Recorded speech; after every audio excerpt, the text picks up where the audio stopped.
les Ivoiriens, c'est le peuple le plus drôle d'Afrique. Je suis d'accord. Comment peut-on critiquer quelque chose qu'on n'a pas lu? Quand je suis contente, je lis. Quand je suis triste, je lis. Quand je suis fatiguée, je lis. Le débat, c'était pas ce que Mbougar a écrit dans De Purs Hommes. Le débat, c'était que Mbougar avait gagné un Goncourt. J'ai envie de dire qu'à la fin du livre, je suis fatigué. Il y a des livres qui sont pas faits pour nous. Chimamanda, dans le livre, elle nous dit pas qui a raison, qui a tort. Elle nous explique juste ce qui s'est passé. Je ne m'identifie pas forcément à mon ethnie. Allah n'est pas obligé d'être juste en toute chose ici-bas. Let's agree to disagree. Ouais, C'est drôle. c'est très drôle. C'est super drôle. En fait, ce qu'il est en train de t'expliquer, C'est la guerre. c'est la guerre. La guerre, c'est un enfant soldat qui fait la guerre. Un enfant soldat qui fait la guerre. J'ai un auteur à conseiller. Docom dirait que c'est compliqué, qu'il est un peu compliqué et qu'il faut vraiment se mettre dans le livre, mais c'est... Quand je l'ai lu, j'avais l'impression de courir. Et d'ailleurs, pour moi, les classiques, c'est surcoté. Et je remercie mon père. Je le remercie beaucoup. Parce que pour moi, tout le monde devrait lire.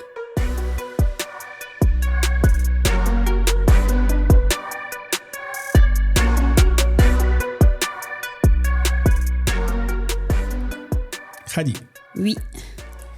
si on entrait dans ta bibliothèque intérieure, celle qui t'a construit, Ouais. quels sont les 5 livres sur lesquels je tomberais en premier?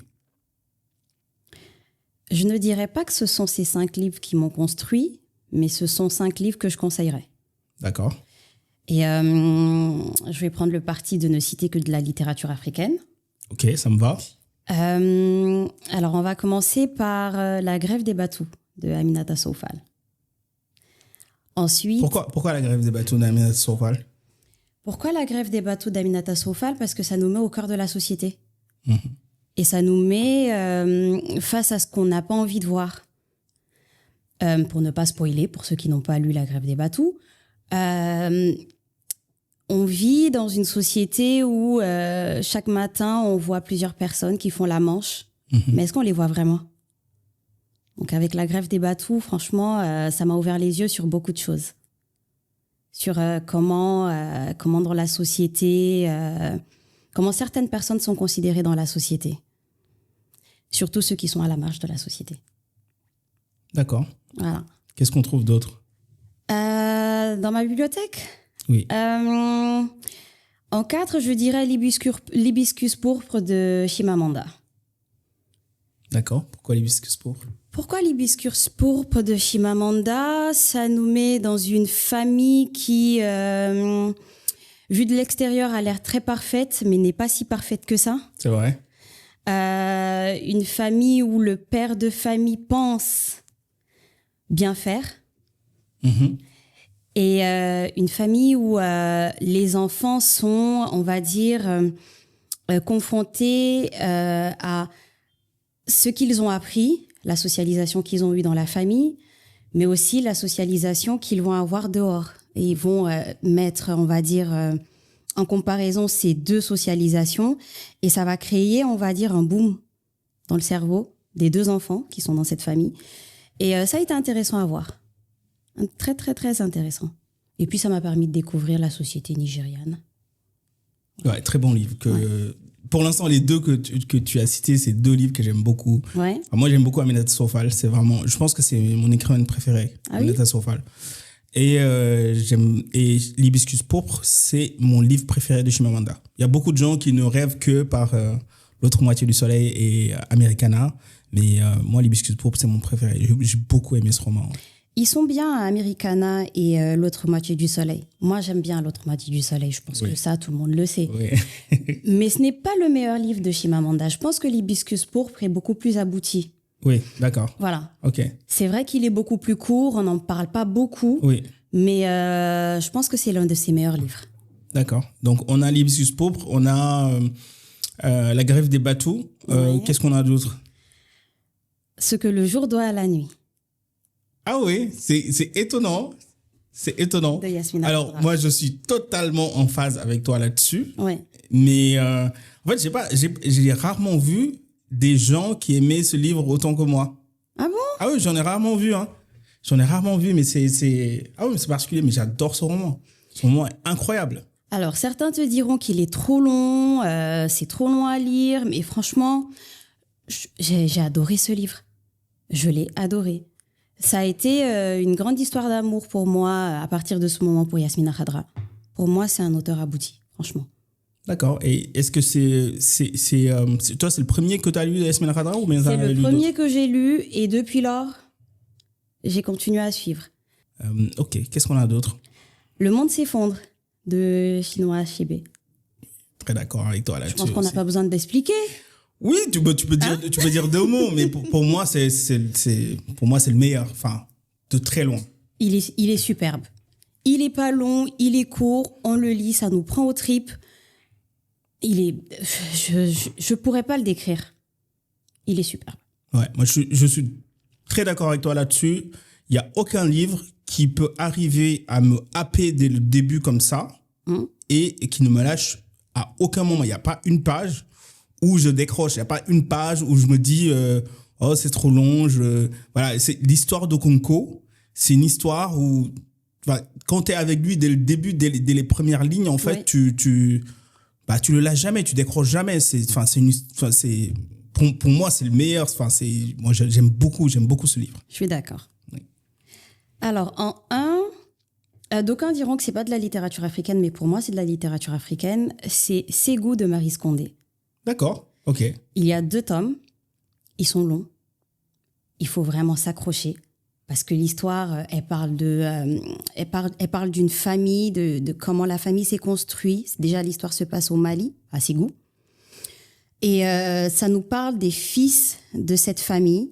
Et on suit l'avenir des fils de cette famille du début jusqu'à la fin. D'accord. Qui voyagent de pays en pays à travers l'Afrique, à travers, on va dire, l'Amérique. Mais en fait, ce que j'ai bien aimé avec Ségou, c'est que quand on ferme le premier tome, on se dit... Quand j'ai terminé le premier tome, je me suis dit, je vais prendre au moins des mois avant de commencer le 2e tome parce que là, c'est pas possible. Oui. Parce qu'il faut vraiment s'accrocher. Mais pour moi, c'est Maryse Condé, elle a fait un travail très abouti avec Ségou. On voit comment l'islam s'est installé, on voit comment le christianisme s'est installé et on voit les conséquences de l'installation de ces 2 religions en Afrique et comment elles sont venues bouleverser la vie de tout un chacun. D'accord. C'est très intéressant. J'ai un peu honte de dire que je ne l'ai pas lu. Il faut le lire.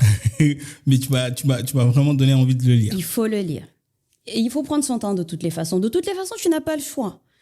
Parce qu'il y a tellement de personnages qu'il faut vraiment prendre son temps pour le lire. Parce qu'à un moment donné, tu te dis, mais c'est qui déjà lui?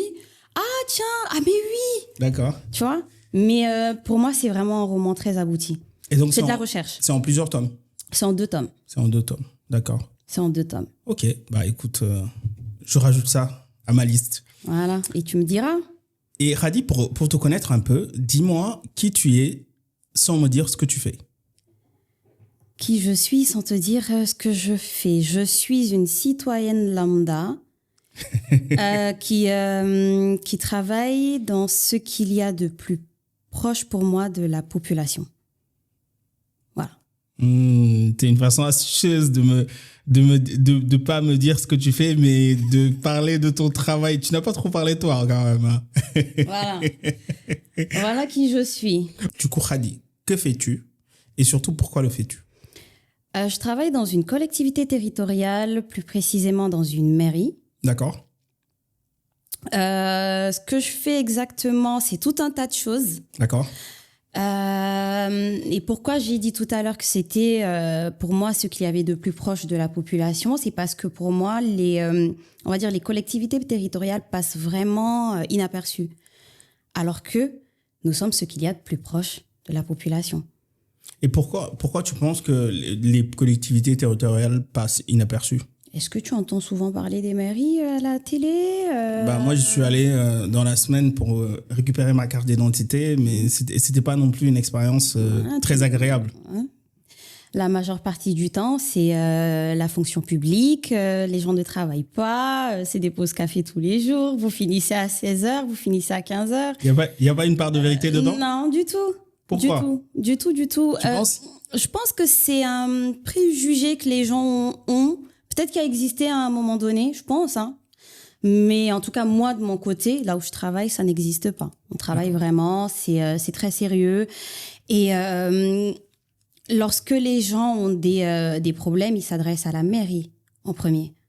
Moi, avant de travailler en mairie, je ne me rendais pas compte d'à quel point les gens peuvent venir en mairie pour tout et n'importe quoi. Oui. Comment je me suis redirigée sur cette activité professionnelle? C'est parce qu'à la base, j'ai fait des études de sciences politiques. C'est venu naturellement, parce qu'au départ, ce n'est pas ce que je voulais faire. Au départ, je voulais faire architecture. Quand j'ai terminé le bac, finalement, je ne sais pas pourquoi, je peux pas te l'expliquer, je n'avais plus envie de faire architecture, je n'avais envie de rien faire. Mes parents ont été très compréhensifs. Ils m'ont laissé tourner en rond pendant des mois. Je pense qu'un jour, mon père a dû me demander pourquoi tu veux plus faire architecture. Pourtant, tu étais très motivée. En plus, j'avais même trouvé une école où je voulais absolument aller. Je lui ai dit, je sais pas, j'ai tout simplement pas envie. J'en ai plus envie. Il m'a dit, OK. Et on a attendu. On a patienté pendant des mois. Et un matin, je me suis dit, j'ai envie de faire Sciences Po. C'est comme ça que c'est venu. Après, j'ai quand même baigné dans un environnement un peu politique à cause de ma famille et ainsi de suite. Je pense que ça a quand même joué. D'accord. Donc voilà, c'est comme ça que mon parcours professionnel a commencé. Ok. Donc des rêves de devenir architecte à Sciences Po et du coup, est-ce que à un moment donné, tu t'es posé la question si tu voulais travailler plutôt dans des administrations centrales, type l'exécutif ou le législatif ou la collectivité? Pourquoi est-ce que tu t'es dirigé plutôt vers des collectivités locales? Ça s'est fait beaucoup plus tard, ça. Parce que quand j'ai commencé mes études, je n'avais pas en particulier une administration où je voulais coûte que coûte aller. Je me suis dit, on va voir ce que ça va donner. Je pense que ça a commencé à se définir quand j'étais en master 1, je pense, parce que j'ai fait un master qui s'appelle métier du politique et métier avec S. Donc en fait, c'était très global, on nous apprenait tout et n'importe quoi. Donc ça nous permettait de voir comment ça se passait, que ça soit dans l'exécutif, le législatif, enfin peu importe. Et à un moment donné, je me suis dit pourquoi pas faire diplomatie. Et puis ensuite, je me suis dit non, on va attendre beaucoup plus tard pour faire diplomatie. Les collectivités territoriales, c'est venu plutôt je sais pas, je me suis intéressée. D'accord. C'est venu naturellement. D'accord. Est-ce que je vais continuer dedans? Je suis pas très sûre. Je pense que je vais passer à autre chose, mais pour le moment, je me sens bien. Ok, très bien. Est-ce que tu peux expliquer aux gens qui nous regardent ou qui nous écoutent comment on s'est rencontrés tous les deux? Nous nous sommes rencontrés grâce à la lecture. C'est très intéressant, ça. Oui. Sur Clubhouse, on avait un groupe de lecture et on avait des rooms hebdomadaires tous les vendredis où on se retrouvait et on discutait d'un livre en particulier. Enfin, on choisissait à la fin de la room quel livre on allait lire pour la semaine prochaine. Et d'ailleurs, maintenant que j'y pense, c'était quand même un peu de la folie, hein. C'était quand même un peu de la folie. C'était de la folie. On est d'accord? Oui. Et chaque vendredi, on se retrouvait pour parler de ce livre. Donc, ce qui fait qu'on avait une semaine pour lire le livre. Ceux qui l'avaient déjà lu avaient de la chance. Ceux qui ne l'avaient pas lu, il fallait trouver le temps pour le faire, sachant qu'on avait chacun des activités, qu'on travaillait et ainsi de suite. Et maintenant, avec un peu plus de recul, je me dis que c'était de la folie quand même. C'était quand même de la folie. Oh. Parce qu'il me semble d'ailleurs qu'on a fait ce que le jour doit à la nuit en room. C'est possible. Si je me rappelle bien, on l'a fait. Oui. Et c'était long. C'était long. Moi, je me rappelle, alors, ce que le jour doit à la nuit, je ne sais pas pourquoi, je n'ai pas beaucoup de souvenirs de cette room-là. Si je me rappelle bien. Mais je me rappelle très bien de la room, on a parlé de Allah n'est pas obligé. Je m'en rappelle très bien aussi. Je me rappelle très bien de celle-là. Je me rappelle très bien quand on a parlé de Frères d'âme de David Diop. C'était magnifique. C'était magnifique. On a parlé d'un des livres de Mbougar, mais je pense à l'époque c'était peut-être De Purs Hommes. C'était De Purs Hommes. On avait parlé de Purs Hommes. Alors pour donner un peu de contexte, alors on est en plein Covid, c'est 2020. Donc 2020, 2021 2020, 2021. Je pense. 2020, on est en plein Covid. Je pense que c'est pendant le premier confinement en France. Donc on devait être entre mars et mai 2020. Donc, on se retrouve tous à la maison. pour la plupart d'entre nous, en tout cas, on se retrouve à la maison. Et donc, cette application-là fait un boom incroyable, Clubhouse. Donc, tout le monde va sur Clubhouse. Oui. Et donc, moi, en cherchant, à l'époque, je lisais beaucoup. Je lis toujours beaucoup, mais à cette époque-là, je lisais particulièrement beaucoup. Je m'intéressais à la littérature africaine surtout. Oui. Et d'ailleurs, j'avais un projet d'interview, je faisais des interviews sur la littérature africaine. Donc, je me suis dit, tiens, je vais aller chercher des rooms où on parle de lecture. On parle de lecture. Et je suis tombé sur la fameuse room où on parlait de lecture. Et alors, moi, j'étais pas là aux prémices je pense, je suis pas sûr. Mais c'est toi qui as animé la room, en tout cas, oui. à chaque fois. Oui. Mais est-ce que toi, c'est né d'une idée ou juste tu as commencé à faire ça avec tes copines? Comment ça a commencé? Est-ce que je te rappelle de comment ça a commencé? Si je te dis que toutes les personnes qui sont intervenues dans cette room, c'est des personnes que je ne connaissais pas. Ah oui? Ah oui. Moi, je pensais que tu connaissais déjà Sorna Maguette, Habib. Non, tu les connaissais pas? Oui. Habib, tu le connaissais? Habib, je le connais depuis le collège ou le lycée. D'accord. C'est un ami. Ok. Donc oui, on parlait de livres en dehors de Clubhouse et ainsi de suite. Et d'ailleurs, je pense que c'est moi qui lui ai conseillé Clubhouse. Je lui ai dit, mais viens, on fait des rooms et tout ça. Excellent. Mais tous ceux qui est toi, Sorna et tout ça, je vous ai rencontrés sur Clubhouse. Hein. Mais c'est vrai que pour moi aussi, il y a beaucoup de gens que j'ai rencontrés dans cette room et au final avec qui je discute toujours, avec qui je parle toujours parce qu'on partage ces passions des livres. Mais c'est vrai que moi, quand je suis arrivé, je pensais que il y avait beaucoup de gens qui se connaissaient un peu. Non, alors Fallou, je suis amie avec son petit frère. D'accord. Mais on ne se parlait pas plus que ça. D'accord. Et on s'est retrouvés sur Clubhouse par hasard. J'ai dit, tiens, tu es là? Oui, voilà. Et comment ça a débuté? Alors, laisse-moi te dire que je ne sais même pas comment. Je pense qu'un jour, j'étais sur Clubhouse, il y avait une autre fille qui parlait de livres. Et je suis rentrée dans la room et on a parlé de livres. Et la semaine qui a suivi, je me suis dit, tiens, pourquoi pas faire des rooms pour parler de livres? Et je pense que c'est né comme ça. D'accord. Et ensuite, il y a Paul, Pierre, Jacques qui ont commencé à venir. Toi, tu es venu, Sorna est venu, Habibou est venu, Fallou. On avait Amina aussi qui est venue nous rejoindre. Il y avait aussi Soukaina. Soukaina, il y avait Zoubida qui venait de temps en temps. Il y en avait tout un tas de personnes qui venaient. Ou les Matou que j'ai rencontrés aussi dans la room. Et c'est comme ça que c'est né. Hein. Ouais. C'est comme ça que c'est né. La majeure partie des gens qui ont été dans cette room, c'est des gens que j'ai connus sur Clubhouse grâce à la lecture. Oui. Voilà. Et ensuite, voilà, des amitiés sont nées. Voilà.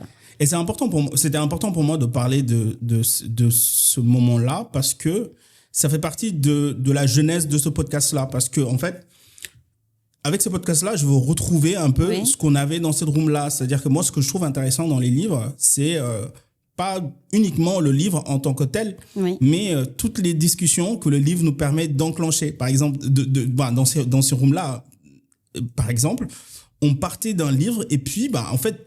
Ensuite, on parlait du cinéma. Ensuite, on parlait de la vie de tous les jours, de la politique. Parce que le livre, il nous fait réfléchir sur quelque chose et puis on est sur un passage, on est en train de discuter d'un détail et puis ça amène un autre sujet, etc. Et puis des fois, on se parlait jusqu'à 2h, 3h du matin. Des fois, ça durait très, très longtemps. Jusqu'à 5h du matin. C'est vrai qu'on a déjà parlé jusqu'à 5h du matin. C'était quand même abusé. On est d'accord. Non, mais c'était abusé. Heureusement que c'était le vendredi soir et on était en plein confinement, donc on n'avait rien à faire le samedi.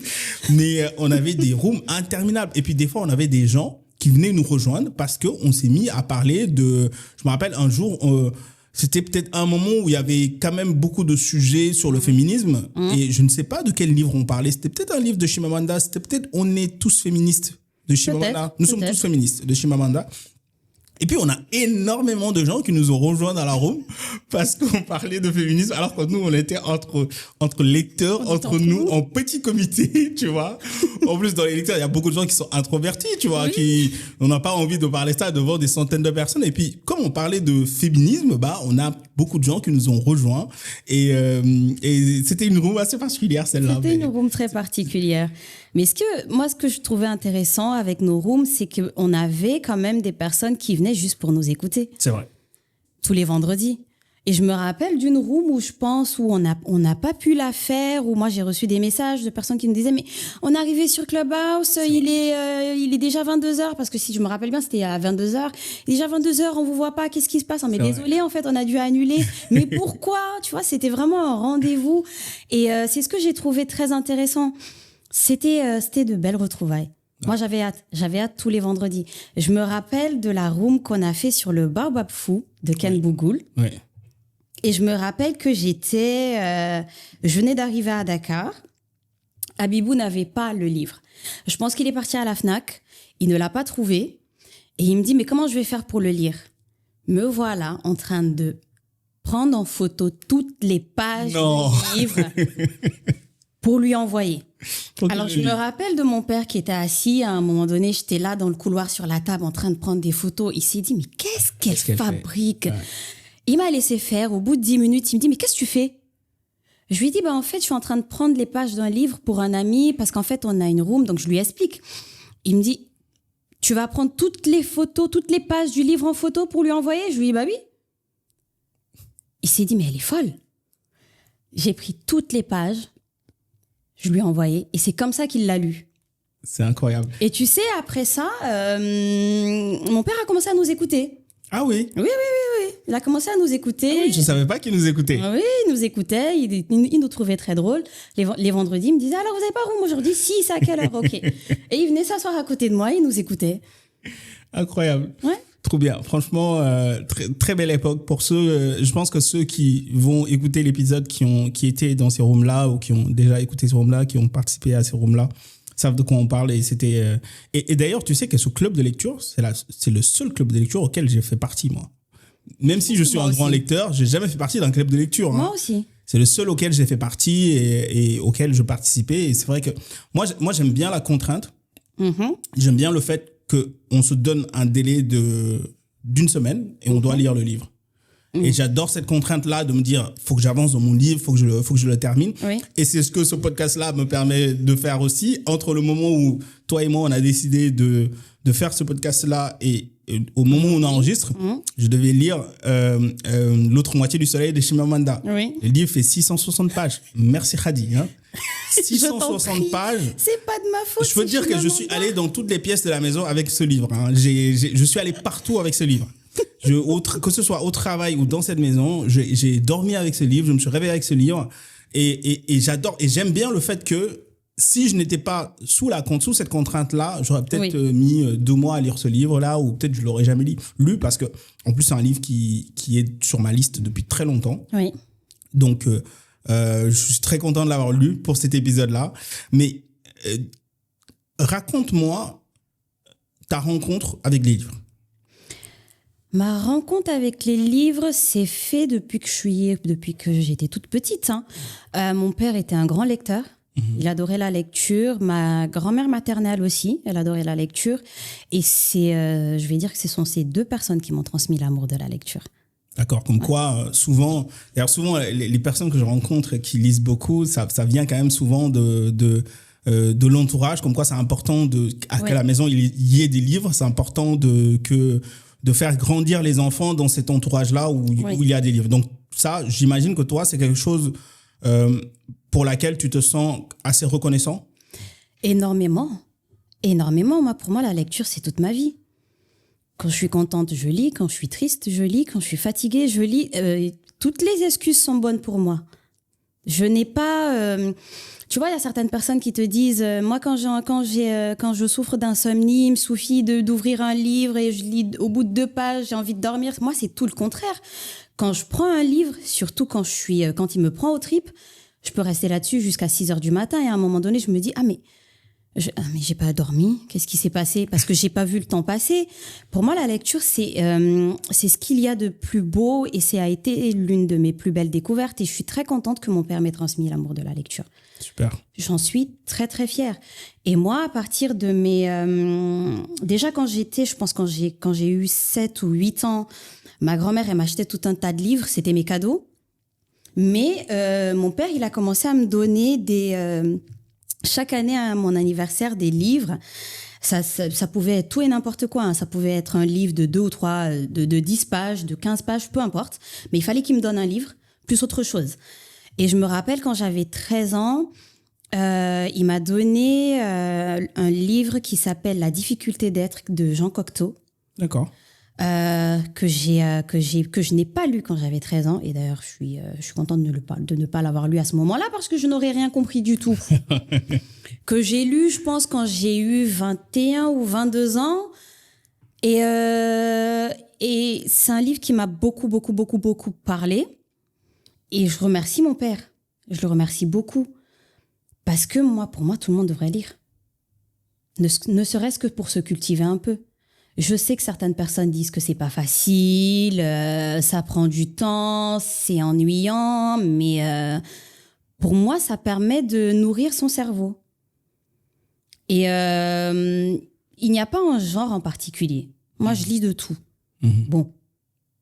Il y a un genre en particulier que je ne lis pas beaucoup, mais je ne vais pas le citer pour ne pas me faire attaquer. Est-ce que tu fais référence à deux auteurs en particulier, très mainstream? Non, c'est pas des auteurs en particulier, c'est un genre littéraire en particulier avec lequel j'ai du mal. D'accord. Pourtant, j'adore la lecture, mais j'ai vraiment du mal avec ça. Okay. Je ne sais pas si j'ai du mal avec ça ou si j'ai du mal avec l'interprétation que les gens font de ce type, de ce genre littéraire. Je pense que c'est un peu des deux, mais en général, je lis de tout. Mais c'est important ce que tu dis parce que les gens qui ne lisent pas vont se dire souvent que oui, mais la lecture, c'est ennuyeux, etc. Alors que dans la lecture, en fait, c'est comme dans le cinéma. Eh ben, il y a plein de genres différents. Il y a plein de trucs différents. Quels que soient tes centres d'intérêt, je pense que tu peux trouver une forme de lecture qui te correspond. Oui. Et moi, j'aime beaucoup, quand tu racontes ton histoire de la lecture, ton histoire par rapport à la lecture, et ce que j'ai envie de rajouter, pour ceux qui nous écoutent ou qui nous regardent, c'est qu'il n'est jamais trop tard. C'est-à-dire qu'il y a des gens comme toi qui ont vraiment grandi dans les livres. C'est-à-dire que ton père lisait, tu étais entouré de livres quand tu étais petite, tu as grandi dans les livres. Et moi, personnellement, c'est arrivé beaucoup plus tard. J'ai pas vraiment grandi dans les livres. Les livres, pour moi, c'était l'école, les livres qui étaient obligatoires, je lisais, etc. Mais je me suis vraiment mis à la lecture, j'avais plus de 20 ans. J'avais plus de 20 ans quand je me suis vraiment mis à la lecture. Et oui, la seule chose que je regrette, c'est de ne pas avoir commencé avant. Écoute, tu as tout le temps, parce que de toutes les façons, on ne peut pas tout lire. C'est vrai. On ne peut pas tout lire. C'est vrai. Moi, j'ai 2 grandes bibliothèques chez moi, et laisse-moi te dire que j'ai une pile à lire qui est énorme. À chaque fois, je me dis... je vais lire ça, je finis par lire toute autre chose, je finis par m'acheter un nouveau livre, au lieu de lire les livres qui sont dans ma pile à lire, que j'ai envie de lire depuis des années. Tu vois, on finit jamais de lire. Donc, dans tous les cas, peu importe le moment où on commence, pour moi, l'essentiel, c'est de commencer. Qu'on le commence tout petit ou qu'on le commence quand on a 50 ans, peu importe. L'essentiel, c'est de commencer. Et puis, il n'y a pas de bonne manière de commencer à lire. Oui. Certaines personnes pensent qu'il faut absolument commencer un livre et le terminer tout de suite ou aller jusqu'au bout. Mais non, on peut commencer un livre tout de suite, s'arrêter, en lire un autre, revenir l'année prochaine pour terminer celui qu'on a commencé en premier. Comme on peut se dire aujourd'hui, je vais lire que 5 pages. Ou je vais lire que 10 pages avant de dormir et ainsi de suite. Il n'y a pas de bonne façon de faire. C'est vrai. Il faut juste commencer. C'est vrai. C'est vrai. Et moi, il y a quelque chose qui a beaucoup résonné en moi quand je l'ai entendu, c'est Ryan Holiday. Ryan Holiday, il a écrit beaucoup de livres. C'est celui qui tient le compte Daily Stoic sur Instagram. C'est un peu, aujourd'hui, si on fait des recherches sur le stoïcisme, à un moment donné, on va tomber sur le nom de Ryan Holiday. Et Ryan Holiday, il dit en fait qu'il ne faut pas se sentir coupable de ne pas aimer un livre. C'est-à-dire que si le livre, tu n'accroches pas avec, c'est la faute de l'auteur. C'est-à-dire l'auteur n'a pas fait son travail pour que toi, tu sois engagé dans le livre et que il faut pas que tu te sentes coupable, toi. Il faut pas que tu te sentes coupable et que c'est OK d'abandonner un livre au bout d'un moment si tu ne rentres pas dans le livre. Moi, j'avoue qu'avant, je me sentais beaucoup coupable parce que quand je commençais un livre, je me disais, je dois quand même aller jusqu'au bout parce que peut-être qu'il y a un truc à la 300e page qui va faire que je vais comprendre, qui va faire que je vais finir par aimer le livre. Et en fait, je m'accrochais comme ça des fois avec des livres que j'aime pas forcément. Et maintenant, j'ai plus aucun scrupule là-dessus. Je me fixe. Pareil, c'est une idée que j'ai vue dans un podcast, je ne sais plus qui disait ça. Je me fixe 50 pages, je lis 50 pages et après les 50 pages, je me pose la question, est-ce que je continue ou pas? Ah, intéressant ça comme technique, merci. Alors, tu sais, j'étais comme toi avant, je me disais, quand je commence un livre, il faut que j'aille jusqu'à la fin pour pouvoir dire que c'est nul. Moi, je fais ça avec les films.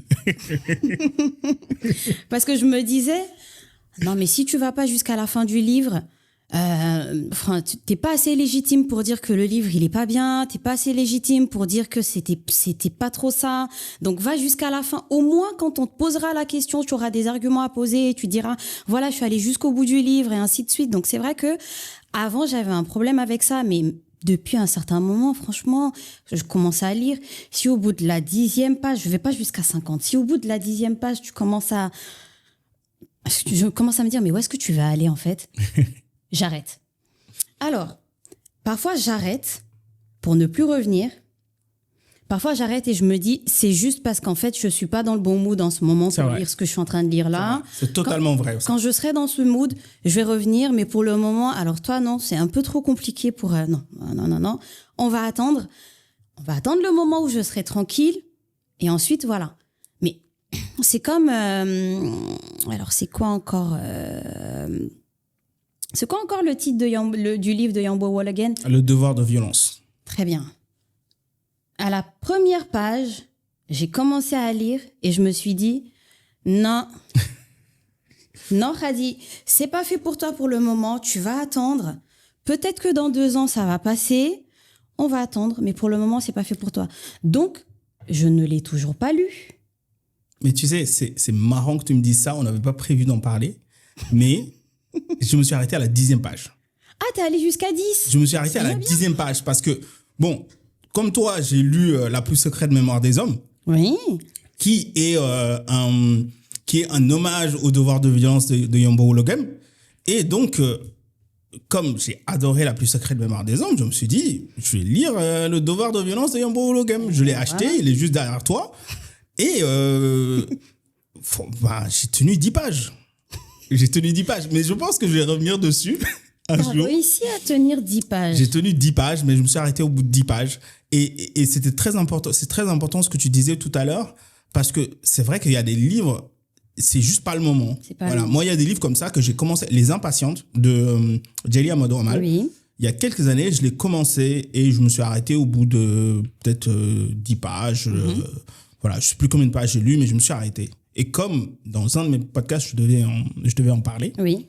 Un matin, je me suis dit que j'allais le lire, j'allais le commencer. Oui. Et je l'ai lu d'une traite en peut-être 2 heures, 2 heures et demie. En plus, c'est pas un roman se lit très vite. C'est pas un roman qui est super long. Et pourtant, c'est un livre que j'ai beaucoup aimé, mais ma première rencontre avec le livre, elle était pas très agréable. Je comprends tout à fait. Au bout de quelques pages, j'ai abandonné. Et pourtant, la deuxième fois, j'ai vraiment beaucoup apprécié ce livre-là. Donc, quand même, la lecture, on se cherche pendant un moment. On se cherche à la fois sur les livres, sur notre style, mais même notre façon de lire. Oui. Elle évolue. On ne lit pas de la même façon lorsqu'on vient de s'y mettre et lorsqu'on lit depuis quelques années. Donc, je veux dire, la barrière à l'entrée, elle peut être difficile, c'est vrai. Mais ça vaut le coup. Ça vaut le coup. Franchement, ça vaut le coup. Et puis, de toutes les façons, faut pas se sentir coupable de ne pas aimer un livre. Hein. Moi, je sais que pendant un certain nombre d'années, je me sentais coupable parce que je me disais... Non, mais l'auteur a quand même fait des efforts. C'est pas facile d'écrire un livre. Ça demande beaucoup de recherche, ça demande beaucoup de concentration, ça demande du talent aussi. Donc je me disais, mais non, c'est très injuste de dire que tu n'as pas aimé un livre. Mais en fait, au bout d'un moment, quand on n'aime pas, on n'aime pas. Ouais. C'est pas parce qu'on aime la lecture qu'on doit coûte que coûte aimer tous les livres qu'on lit. C'est vrai. Et ça, moi, je pense que quand on commence à arriver à ce niveau, on peut tout lire. Ouais. On peut tout lire. Il y a des livres qui sont pas faits pour nous, ou il y a des livres qui ne sont pas faits pour nous à ce moment-là. Il y a des livres qu'on lit, on se dit mais j'ai pas aimé, on donne une seconde chance au livre et finalement il est bien. Finalement on commence à comprendre des choses qu'on n'a pas compris au départ. On a une vision différente selon le moment. Et je pense que la lecture d'un livre dépend de l'état d'esprit dans lequel on est aussi. Hein. Oui. Ça dépend beaucoup de l'état d'esprit dans lequel on est. Oui. Donc, comme je te disais, avec Yambo Wologen, j'étais vraiment pas dans le bon état d'esprit. Hein. À la première page, je me suis dit, non, Khady. On va attendre, peut-être que dans 1 an ou 2 ans. Je savais déjà que dans les mois à venir, ça n'allait pas passer. Je me suis dit, dans 1 an, 2 ans, peut-être que ça va passer. C'est toujours pas passé. Est-ce que tu l'as lu juste après La plus secrète mémoire des hommes? Oui. En plus, je pense que ça compte. Parce que La plus secrète mémoire des hommes, c'est un livre où il y a beaucoup de gens qui abandonnent. Il y a beaucoup de gens qui ne le terminent pas, qui commencent... Parce qu'au début, c'est très flou, c'est très confus. Même dans le temps, on s'y perd un peu. On ne sait pas à quelle époque on est. Oui. Et c'est un livre où il faut un peu s'accrocher au début. C'est vrai. Voilà, il faut un peu s'accrocher au début, mais une fois que tu passes ce début-là, qui est un peu flou, et que tu t'y vois un peu plus clair en termes de chronologie, etc., et il est incroyable. Enfin, et une fois que tu rentres dedans... t'es pris, t'es happé, tu veux plus lâcher le livre. C'est vrai. Et c'est quand même c'est un livre qui a une dimension. Moi, je dis toujours que ce livre-là, il a une dimension mystique. Je suis d'accord. Ce livre il est quand même, c'est pas une lecture reposante. C'est vrai. La plus secrète mémoire des hommes, ce n'est pas une lecture reposante. C'est un livre qui t'engage. Dans la façon dont c'est écrit, ça t'engage. Oui. Et limite, j'ai envie de dire qu'à la fin du livre, je suis fatigué. C'est vrai qu'on est fatigué à la fin. Je suis fatigué à la fin de La plus secrète mémoire des hommes. J'ai aimé ce livre, mais à la fin du livre, je suis fatigué.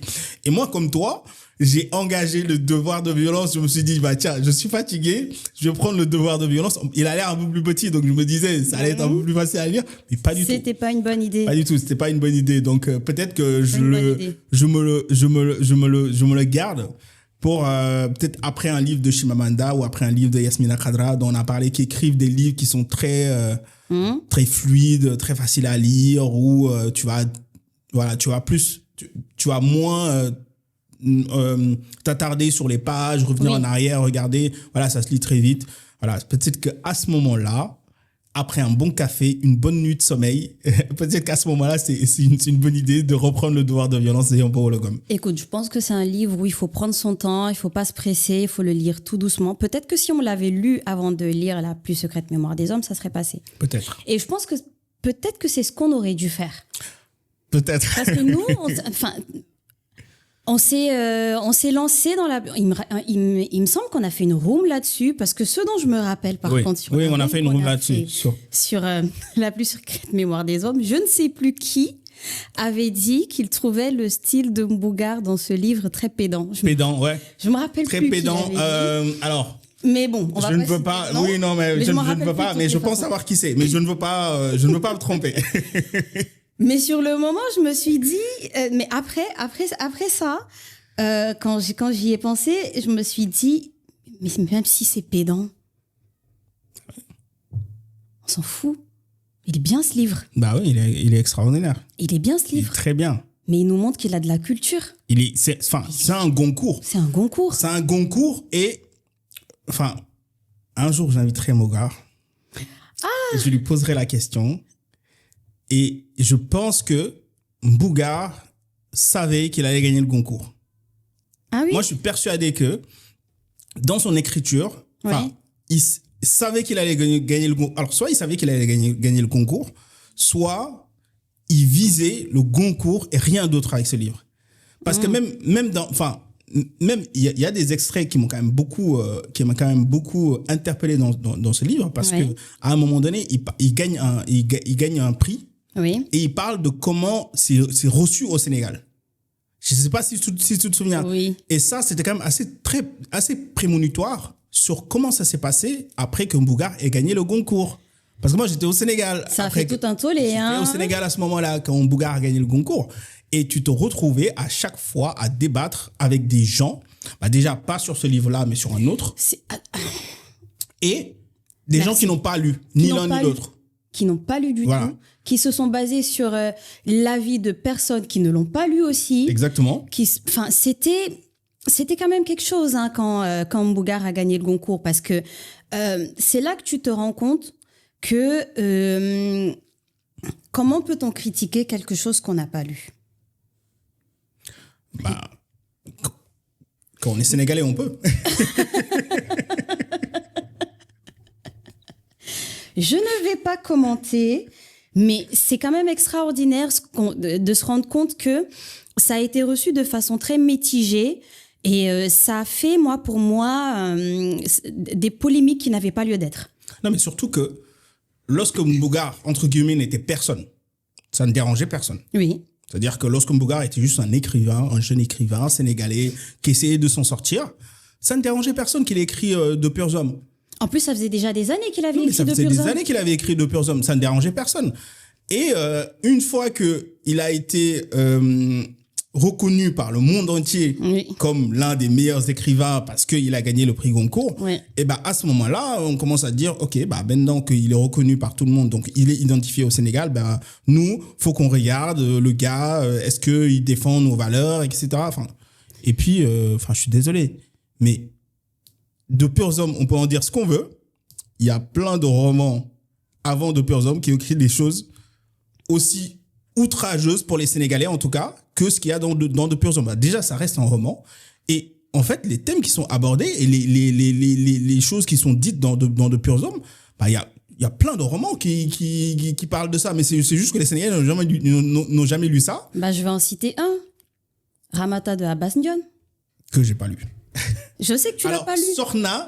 Sorna m'embête tous les ans avec ce livre. Il fait partie des livres que j'ai arrêté avant la 50e page. Peut-être qu'un jour, je déciderai de le lire. Ramata de Abbas Ndione. Oui. Ramata de Abbas Ndione, pour moi, je suis sûre que les Sénégalais ne l'ont pas lu. Déjà, c'est un gros livre. Sûre et certaine. C'est un très gros livre, mais il faut le lire. On parle de choses que je ne vais pas citer, mais qui, pour moi, aurait fait un scandale au moment où il a écrit ce livre. Ouais, s'il avait gagné le Goncourt, ça aurait fait un scandale. Ça aurait fait un scandale. Il n'a pas gagné le Goncourt, voilà, ça n'a pas fait C'est-à-dire, scandale. quand il y a eu le scandale sur Mbougar, moi, ce que je me suis dit, c'est ils sont en train de prendre la position de « nous n'avons pas envie d'être associés à lui ». Oui. On ne vous le demande pas. Personne ne vous le demande. C'est vrai. En plus, je me rappelle que quand nous avons fait la room sur De purs hommes, je me rappelle que à la fin de la room, on était tous unanimes sur le fait que c'était pas l'un des meilleurs livres de Mbougar. Oui, c'est vrai. C'est pas le meilleur livre de Mbougar. C'est la vérité. On est tous tombés d'accord là-dessus. Mais c'est le problème. Le problème que l'on a au Sénégal, c'est que les gens se basent beaucoup sur ce que tel a dit, de ce qu'il a entendu, voilà. Et pour moi, ils ont complètement délocalisé le débat. Le débat, c'était pas ce que Mbougar a écrit dans De purs hommes. Le débat, c'était que Mbougar avait gagné un Goncourt. Ouais. Et c'était à saluer. C'est tout. Ouais. On aurait pu s'arrêter là. On aurait vraiment pu s'arrêter là, mais bon. En préparant ce podcast, on a parlé de livres qui t'ont marqué. Et il y a un livre dont on a parlé, dont tu voulais qu'on parle aujourd'hui, c'est L'autre moitié du soleil de Chimamanda. Oui. Alors, donc, comme je disais tout à l'heure, c'est un livre que je n'avais pas lu. Mm-hmm. Tu me l'as fait lire. 660 pages, je le rappelle. Qu'est-ce qui t'a marqué dans ce livre ? Ce qui m'a marqué dans ce livre, c'est rien de très compliqué. C'est que avant de lire L'autre moitié du soleil, je n'étais vraiment pas documentée sur la guerre du Biafra. J'en avais entendu parler, mais je me rappelle pas, moi, quand on était, tu me diras, toi, peut-être, quand on était au lycée ou au collège, et même après qu'on nous ait parlé de la guerre du Biafra, non, je pense que non. Et c'est un sujet qui était vraiment très inconnu pour moi. C'est vrai. Et en lisant, déjà quand j'ai acheté L'autre moitié du soleil, je ne m'attendais pas à ça. Je m'attendais pas à ce qu'on me parle de la guerre, qu'on me jette comme ça au milieu de... Tu sais, des fois, il y a des livres historiques qui vont t'expliquer comment la guerre a commencé, mais ça va être très, très, très technique, très élaboré, alors que là, ça part d'un simple individu, Ogou, qui travaille pour, on va dire, une famille, c'est pas une famille, mais c'est une famille, qui travaille pour Odenibo, qui est un intellectuel, qui est professeur, Ogbu vient du village, donc ça veut dire qu'il n'a pas fait d'études. Il se retrouve avec un patron qui a fait des études, qui a des amis qui sont très intellectuels, qui ont un petit groupe de lecture, qui ont un petit groupe avec qui ils discutent tous les soirs de la politique, de ce qui se passe dans leur pays, et qui, à travers ça, commence à découvrir ce qui se passe dans la société. Et à travers le regard d'Ogbu, on nous parle de la guerre. On nous met au cœur de la guerre. On nous parle de comment la guerre a déstabilisé des familles, comment c'est arrivé, comment Ogbu a perdu son innocence. Parce que quand on le suit dans le livre, c'est vraiment quelqu'un qui est venu du village pour travailler, qui n'a pas demandé à être là, en fait. Au début du livre, je crois qu'il a 13 ans, quelque chose comme ça. C'est ça. Ouais. Il n'a pas demandé à être là, mais du jour au lendemain, il se retrouve au cœur d'une guerre qu'il ne comprend pas vraiment, mais qu'il essaye de nous expliquer. Oui. Et ça, c'était très intéressant. Et ensuite, on a la vision de 2 personnes, des jumelles, qui ont grandi dans une même famille, avec les mêmes parents, mais qui ont vraiment une vision de la vie qui est complètement opposée. Oui. On a Olana qui est très sensible, qui est beaucoup plus humaine, qui veut faire plaisir aux parents. Qui veut faire plaisir aux parents, qui veut faire plaisir à tout le monde, qui cherche des réponses dans tout, qui veut justifier, qui cherche des justifications, tu vois. Et on a Kennen, qui est très pragmatique. Très, très pragmatique. Elle ne cherche pas à savoir quels sont les sentiments de Paul, Pierre et Jacques. Très froide. Très froide. Elle, on est en action, on avance. C'est tout. Et à travers ces 2 visions, on se rend compte de comment la guerre peut détruire les gens de façon très différente. Et c'est ce qui m'a vraiment touchée dans ce livre. Si tu remarques, je ne l'ai pas cité dans mon top 5. Oui. Mais j'étais étonnée d'ailleurs que tu ne l'aies pas cité dans ton top 5. Parce que j'en parle beaucoup plus que l'hibiscus pourpre. C'est vrai. Je ne l'ai pas cité dans mon top 5. Mais ça a été un livre qui m'a vraiment fait ouvrir les yeux sur ce qui s'est passé à côté de chez nous. Parce que le Nigeria, c'est à côté de chez nous. C'est vrai. Et on n'en parle pas assez. Pour moi, on ne parle pas assez de la guerre du Biafra. On ne parle pas assez de la violence que ça a eu. On ne parle pas assez de l'impact que ça a eu dans la vie de tout un chacun. On ne parle pas assez de comment 2 ethnies peuvent se faire la guerre et comment ça peut impacter dans la vie des gens de tous les jours, dans le futur. Et j'ai trouvé franchement que c'était très bien écrit. Et ce que j'ai bien aimé, c'est que Chimamanda, dans le livre, elle nous dit pas qui a raison, qui a tort. Elle nous explique juste ce qui s'est passé à travers des familles, à travers des individus lambda de la société, des gens qui voulaient juste vivre, mais qui se retrouvent du jour au lendemain dans la famine, qui se retrouvent dans une guerre, qui se déplacent, des familles qui se perdent. Comme à la fin, on voit ce qui se passe entre... voilà. Pour ne pas trop spoiler les gens, mais voilà. Et c'est ce que j'ai bien aimé, le fait qu'elle n'ait pas de prise de parti. Bon, après, certaines personnes diraient qu'il y a eu un tout petit peu de prise de parti, mais pour moi, non. Oui, parce qu'elle raconte du point de vue d'une famille Ibo. Ibo, c'est ça. Oui. Après, est-ce qu'on peut lui en vouloir? Oui, elle est Ibo elle-même. Elle est Ibo elle-même. Oui. Voilà.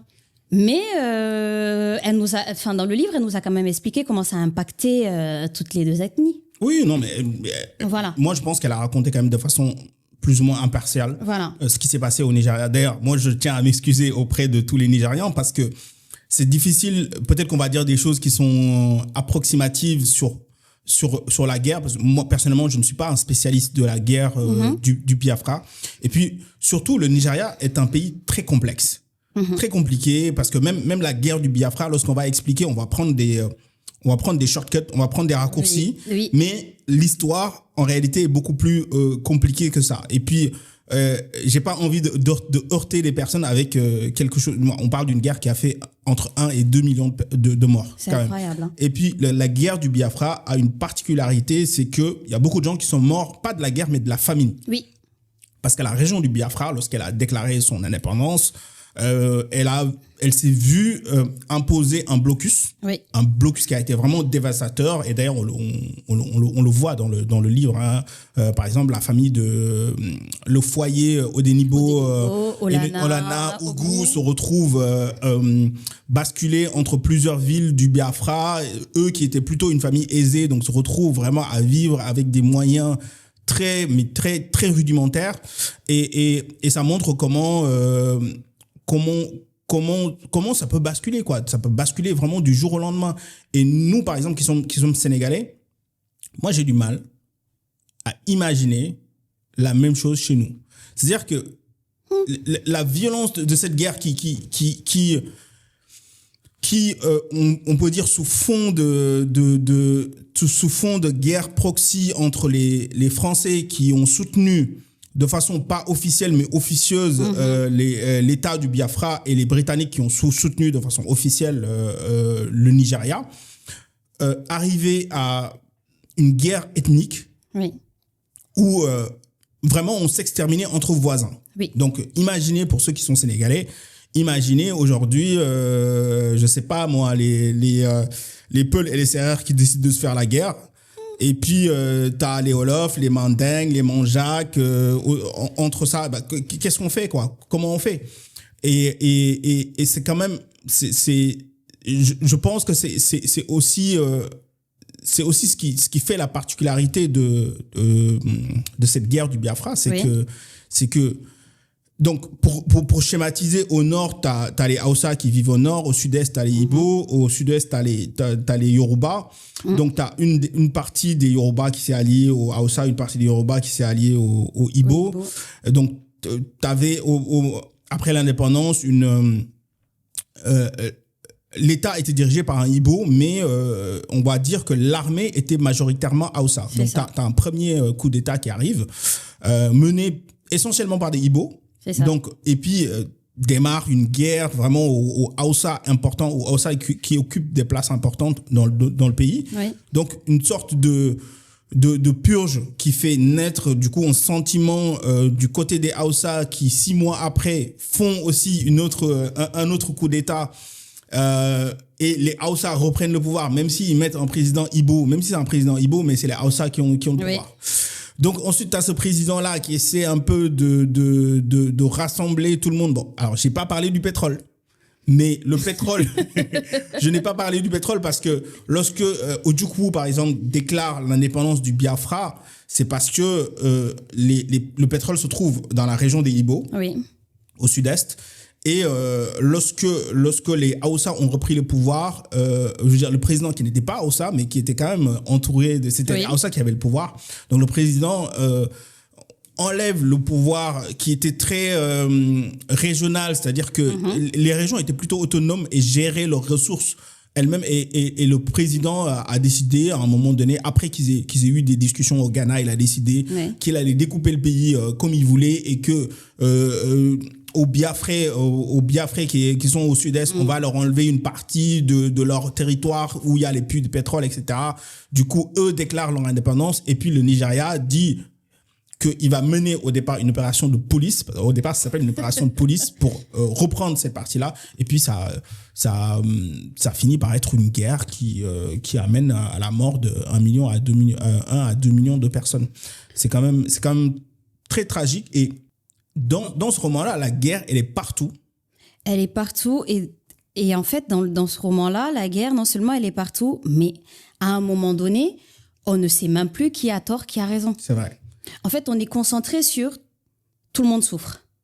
En fait, tout à l'heure, tu parlais du Sénégal et moi, quand je l'ai lu, je me suis dit, en fait, on ne se rend pas compte à quel point les gens à côté, les pays à côté, ont souffert. Oui. Ils ont vraiment souffert. Parce que si je me rappelle bien, la guerre du Biafra, ça a duré de 1967, si je me trompe pas, ou 66 à 70. 67 à 70. Oui. À 70, ça a duré 4 ans. Mais tu t'imagines perdre 2 millions de ta population en 4 ans? C'est énorme. C'est énorme. C'est énorme. Tu vois, les idées ne font pas tout. Quand on lit L'autre moitié du soleil, on a Odenibo qui a son groupe d'amis qui vient souvent chez lui et ils discutent de tout et de rien. Et quand ils discutent, tu as l'impression que c'est un tout petit peu à nous avec nos rooms. Hein, tu as l'impression qu'avec nos discussions, on va pouvoir changer le monde. Mm-hmm. Mais regarde comment en fait leur groupe a éclaté quand la guerre est arrivée. C'est là que Odenibo du coup s'est rendu compte que les idées c'est bien. Mais les mettre en pratique, c'est toute autre chose. Oui. Et c'est là qu'il s'est rendu compte lui-même que s'asseoir dans son salon et dire nous allons faire ça, nous allons faire ça, nous allons faire ci, c'est comme ça que ça se passe, telle personne n'a pas raison, le gouvernement fait ceci, le gouvernement ne fait pas cela, en fait, c'est pas ce qui maintient les gens en vie. Ce qui maintient les gens en vie, c'est ce qu'on leur donne à manger. Et lorsqu'on est dans une guerre où on se retrouve avec des gens qui sont affamés, du jour au lendemain, on se rend compte que les idées, c'est intéressant que dans les salons. Hein. Ouais. Et moi, c'est ce qui m'a marqué. Et des fois, j'ai l'impression que les intellectuels pensent il suffit d'écrire un livre, par exemple, pour dire que la politique, c'est comme ça qu'on devrait faire la politique, la démocratie, c'est comme ça que ça devrait se passer, et que c'est fini, ça changera le monde. Si c'était ça, il n'y aurait pas eu de guerre. Comment on en arrive à se faire la guerre, selon toi? On ne s'écoute pas assez. On n'est pas assez patient avec les autres. Et chacun cherche son intérêt. Bon, tu me diras, c'est bien de se mettre en avant, je suis d'accord, mais c'est bien de se mettre en avant, mais de ne pas faire du mal à la personne en face. Ouais. Sauf que, si tu remarques bien, dans ces guerres-là, c'est telle personne qui a voulu se mettre en avant par rapport à telle personne, et puis ensuite, du coup, ça a créé une guerre, et de ce petit conflit est né tout un tas de choses. Voilà, on commence à se reprocher des choses, on commence à avoir des défauts chez les autres qu'on ne voyait pas avant, juste parce que, en fait, on a voulu mettre notre intérêt en avant. La majeure partie du temps, c'est ça. Non, moi, je veux être dans ce territoire-là parce qu'il y a beaucoup plus de richesses. Pourquoi est-ce que toi, tu devrais bénéficier de ces richesses et pas moi? Pourquoi on se dirait pas tout simplement comment faire pour se donner la main et construire quelque chose? Non, moi, je veux que ça soit moi qui le fasse, pas toi. Quand elle dit pétrole, c'est compliqué quand même. Donc, ce qu'on va faire, c'est que du coup, on va se faire la guerre et puis on va voir celui qui va gagner. Mais en fin de compte, qui perd? Les plus pauvres. Ouais. C'est comme ça. D'ailleurs, c'est intéressant que tu me parles des soirées au Dénibo passées à discuter avec ses amis. Moi, il y a un moment dans le livre qui m'a pas mal interpellé. Oui. Pendant une de ces soirées-là, au Dénibo, il dit que la seule identité authentique pour un Africain est sa tribu. Il dit que lui, il est nigérian, par exemple, parce que le colon a décidé que sa tribu allait faire partie du Nigeria. Et qu'il est noir uniquement parce que le blanc avait besoin qu'on soit noir pour pouvoir se distancier de nous. Khady, tu es sénégalaise. Oui. Tu es de quelle ethnie? Wolof. Est-ce que tu es Wolof ou tu es sénégalaise? C'est très compliqué ta question, tu sais, parce que moi, déjà, je suis sénégalo-guinéenne. Oui. Je suis tout autant sénégalaise que guinéenne. D'accord. Je ne m'identifie pas forcément à mon ethnie. Et d'ailleurs, ça va soulever un autre sujet, mais moi, j'ai grandi au Sénégal. Mais venant d'une famille où mon père était sénégalais, ma mère était guinéenne, ça m'est arrivé plusieurs fois de tomber sur des personnes qui me disaient « Tu n'es pas assez sénégalaise ». Ça, c'est la spécialité des Sénégalais. Tu n'es pas assez sénégalaise. Tu n'es pas à 100% sénégalaise, tu n'es pas assez sénégalaise, mais si. En fait, pourquoi je ne serais pas assez sénégalaise? Ma famille vient de là. J'ai grandi ici. Toutes les valeurs que j'ai eues dans ma vie viennent de ce pays-là. Je suis sénégalaise. Ce n'est pas parce que je suis moitié ça. Non, je suis tout autant sénégalaise que guinéenne. Mais c'est la même chose. Hein. J'arrive en Guinée. Je n'ai pas tout à fait guinéenne. Non. T'es sénégalaise. Alors que j'ai grandi dans une famille où chacun de mes parents a voulu me montrer que je venais d'une identité très particulière. Ma mère, elle a tenu, par exemple, à ce que je parle sa langue maternelle. Ma mère, elle est malinké. D'accord. Et elle m'a parlé le malinké. Mon père m'a parlé le wolof. Donc, tu vois, à la maison, c'était les deux. Pendant que ma mère me parlait le malinké, mon père me parlait le wolof parce qu'il tenait coûte que coûte à ce que je parle sa langue. Ma mère aussi tenait coûte que coûte à ce que je parle sa langue. Pourquoi? Pour que quand j'arrive en vacances en Guinée, que je ne me sente pas dépaysée. Oui. Et aujourd'hui, je la remercie beaucoup pour ça parce qu'effectivement, quand j'arrive en Guinée, mais je suis contente de pouvoir comprendre ce qu'on me dit. D'ailleurs, c'est très important que tu dises ça parce que aujourd'hui, il des parents, deux parents par exemple qui ont un enfant, par exemple en France, d'origine africaine les deux, qui sont en train de se dire notre enfant, comment on va faire? Est-ce que si on lui parle 3 langues en même temps, est-ce qu'il va arriver à s'en sortir? Est-ce qu'on va lui parler français? Est-ce que si on lui parle Wolof, ou si on lui parle Soninké, ou si on lui parle Bambara, est-ce qu'il va pas avoir du mal à communiquer avec ses amis quand on va aller à l'école? Toi qui l'as vécu avec deux parents qui te parlent des langues maternelles et leur langue maternelle, et toi tu vas à l'école, tu parles français, comment ça s'est passé? C'est très drôle. Alors déjà, mon père me parlait le Wolof, ma mère me parlait le Malinké, mon père et ma mère ensemble parlaient le Soussou. Ah oui. Parce qu'en fait, alors c'est très drôle, parce qu'en fait, ma mère ne comprend pas. Maintenant, elle se débrouille pas mal avec le Wolof. Ah ouais? Ça va, oui. Elle se débrouille pas mal. En tout cas, quand il faut expliquer, elle arrive à expliquer. C'est là que tu te rends compte qu'elle comprend très bien le Wolof. Qu'elle fait exprès. Mais tu vois, ma mère, elle ne comprenait pas très bien le Wolof. Mon père ne comprenait pas très bien le Malinké. Par contre, tous les deux parlaient très bien le Soussou. Donc, quand tous les deux ils parlaient ensemble, ils parlaient soit en français, soit en Soussou. Et donc, moi, j'entendais mes parents parler Soussou. Mon père me parlait le Wolof. Ma mère me parlait le Malinké. Et à l'école, quand je partais à l'école, je parlais le Wolof et le français. De toutes les façons, au Sénégal, quand tu vas à l'école, tu parles le Wolof. Faut qu'on arrête de penser qu'on parle que le français. C'est pas possible au Sénégal, on parle le Wolof. Et c'était très intéressant et très, très stimulant. Très stimulant. Tu sais, je vois dernièrement des études qui disent qu'il faut pas parler énormément de langues à ses enfants parce que sinon ça va perturber l'enfant. Moi, particulièrement, ça ne m'a pas perturbée. Au contraire. J'ai réussi à cheminer avec toutes ces langues. Et au contraire, j'ai bien l'impression que ça m'a plus aidé qu'autre chose parce que ça fait travailler mon cerveau. Bien sûr. Ça fait travailler mon cerveau.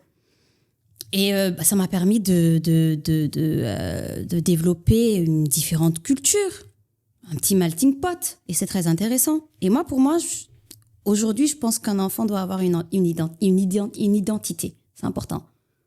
C'est important. Moi, je sais que mon souhait, c'est de parler Wolof et Malinké à mes enfants. Super. Parlons, malgré le fait que la guerre soit toujours en fond dans ce livre, le livre parle beaucoup d'amour quand même. Oui. On suit l'histoire d'amour entre Richard et Kainéné. On suit l'histoire d'amour entre Odenibo et Olana. On suit les brèves histoires d'amour d'Ougou qui sont plus des one night stands plutôt qu'autre chose. Et il y a un passage qui m'a interpellé. Tu parlais tout à l'heure du personnage de Kainéné avec son cynisme en s'adressant à sa sœur. Elle dit à sa sœur, il y a quelque chose de très paresseux. Il y a quelque chose de très paresseux dans la façon dont tu l'aimes aveuglément depuis si longtemps sans jamais le critiquer. Donc, en parlant de Denibo. Tu n'as jamais même admis qu'il est moche, ce mec. Donc, ma question, Khady, est-ce que l'amour rend aveugle? Oh, je m'y attendais pas, celle-là. Oh, mon Dieu. Alors, de ce que j'ai remarqué dans la société, oui, l'amour rend aveugle. Je pense que l'amour rend aveugle. Je pense qu'il y a chaque personne a son approche. Attends, tu vas réfléchir à ça. Mais avant, je vais te demander, qu'est-ce que ça change? On va rester sur le thème de l'amour. Qu'est-ce que ça change dans une histoire comme ça de parler d'amour au milieu de la guerre? Qu'est-ce que ça change dans l'histoire? Qu'est-ce que ça apporte de plus qu'un roman qui nous parle uniquement de la guerre? Est-ce que je peux faire une petite comparaison entre Allah n'est pas obligé et l'autre? On est là pour faire des parenthèses. Ok, d'accord. Tu vois, dans Allah n'est pas obligé, on a le petit Birahima qui est un enfant soldat. Quand il nous explique la guerre, il nous l'explique de façon très brute. C'est cru. En fait, il n'y a pas de sentiment là-dedans. Il nous explique la guerre comme il la voit. En plus, comme c'est un enfant qui nous parle, et comme c'est un enfant dans le livre qui ne parle pas correctement le français, Il nous dit les choses telles qu'il les voit et telles qu'il les sent. T'as l'impression qu'il n'y a ni virgule, ni point. Mais il est juste en train de débiter des paroles. Mais en fait, je pense que Amadou Kourouma, sur le moment, pour un problème peut-être de syntaxe, il a dû mettre des virgules par-ci, des points par-là. Mais moi, je suis sûre. En fait, le livre, Allah n'est pas obligé, il est très oral, en fait. Oui, bien sûr. Il est oral à la base. Il est écrit comme ça. C'est ça. Donc, quand on le lit, lui, il vient juste, on lui demande qu'est-ce qui s'est passé. Ah, il commence à débiter. Il y va. Il cherche pas à ranger. En fait, il cherche pas à trouver des synonymes, à faire des métaphores. Non, il explique les choses telles qu'il les a vues. Il n'y a pas énormément de sentiments dedans. Il n'y a pas d'amour. C'est très brut. C'est-à-dire, il faut vraiment s'accrocher. Pourtant, Allah n'est pas obligé. C'est un livre qui a un humour très noir. Mais c'est l'un des livres les plus drôles que j'ai lu. Mais moi, je me suis marrée du début à la fin. Tu passais des pleurs au rire quasiment en 2 pages, quoi. C'est ça. Mais ce qu'il nous explique, malgré qu'on se marre, il nous explique des choses très graves. Oui. Dans l'autre moitié du soleil, on nous explique la guerre avec une petite pointe de romantisme, il faut le dire. Parce que déjà, ça commence par le couple d'Enibo et Olana qui s'aiment beaucoup. Olana qui est très amoureuse de lui, qui on va dire, l'idéalise. Je comprends un peu quand elle lui dit « tu n'arrives pas à voir ses défauts » parce qu'elle l'idéalise. Mais c'est parce qu'elle est comme ça. Parce qu'elle ne le fait pas qu'avec lui. Mm-hmm. Dans le livre, on remarque qu'elle le fait avec toute chose dans sa vie. Elle voit que le bon côté des choses. Et c'est comme ça, en fait, qu'elle a mené son amour pour Denibo, on va dire. C'est vrai qu'elle a fermé les yeux sur énormément de choses. Et on nous explique la guerre à travers ce petit côté on va essayer de se rapprocher de la famille. Parce que pour moi, la famille, c'est le socle de la société. Oui. On prend une famille lambda, on nous explique leur vie, on nous explique déjà comment Olana et Denibo se sont rencontrés, comment ils sont tombés amoureux, comment ils se sont installés ensemble, comment Ogua a commencé à travailler dans leur maison et ainsi de suite. C'est une famille lambda, en fait. Et puis, boum, on nous dit, cette famille, à cause de la guerre, a dû se déplacer, a dû vivre ça et ça et ça. Je vais mettre des guillemets, on nous romantise le drame qu'ils ont vécu. Peut-être que c'est une façon, je sais pas, je pense que c'est un choix de Chimamanda qu'elle a fait pour peut-être atténuer la brutalité de ce qu'elle était en train de nous expliquer. C'était une façon peut-être pour elle d'atténuer le drame qu'elle était en train de nous expliquer, mais c'est aussi une façon pour elle de nous dire, de nous montrer comment la guerre s'est infiltrée dans ce qu'il y a de plus simple dans la société, la famille. Mmh. J'ai rien à rajouter.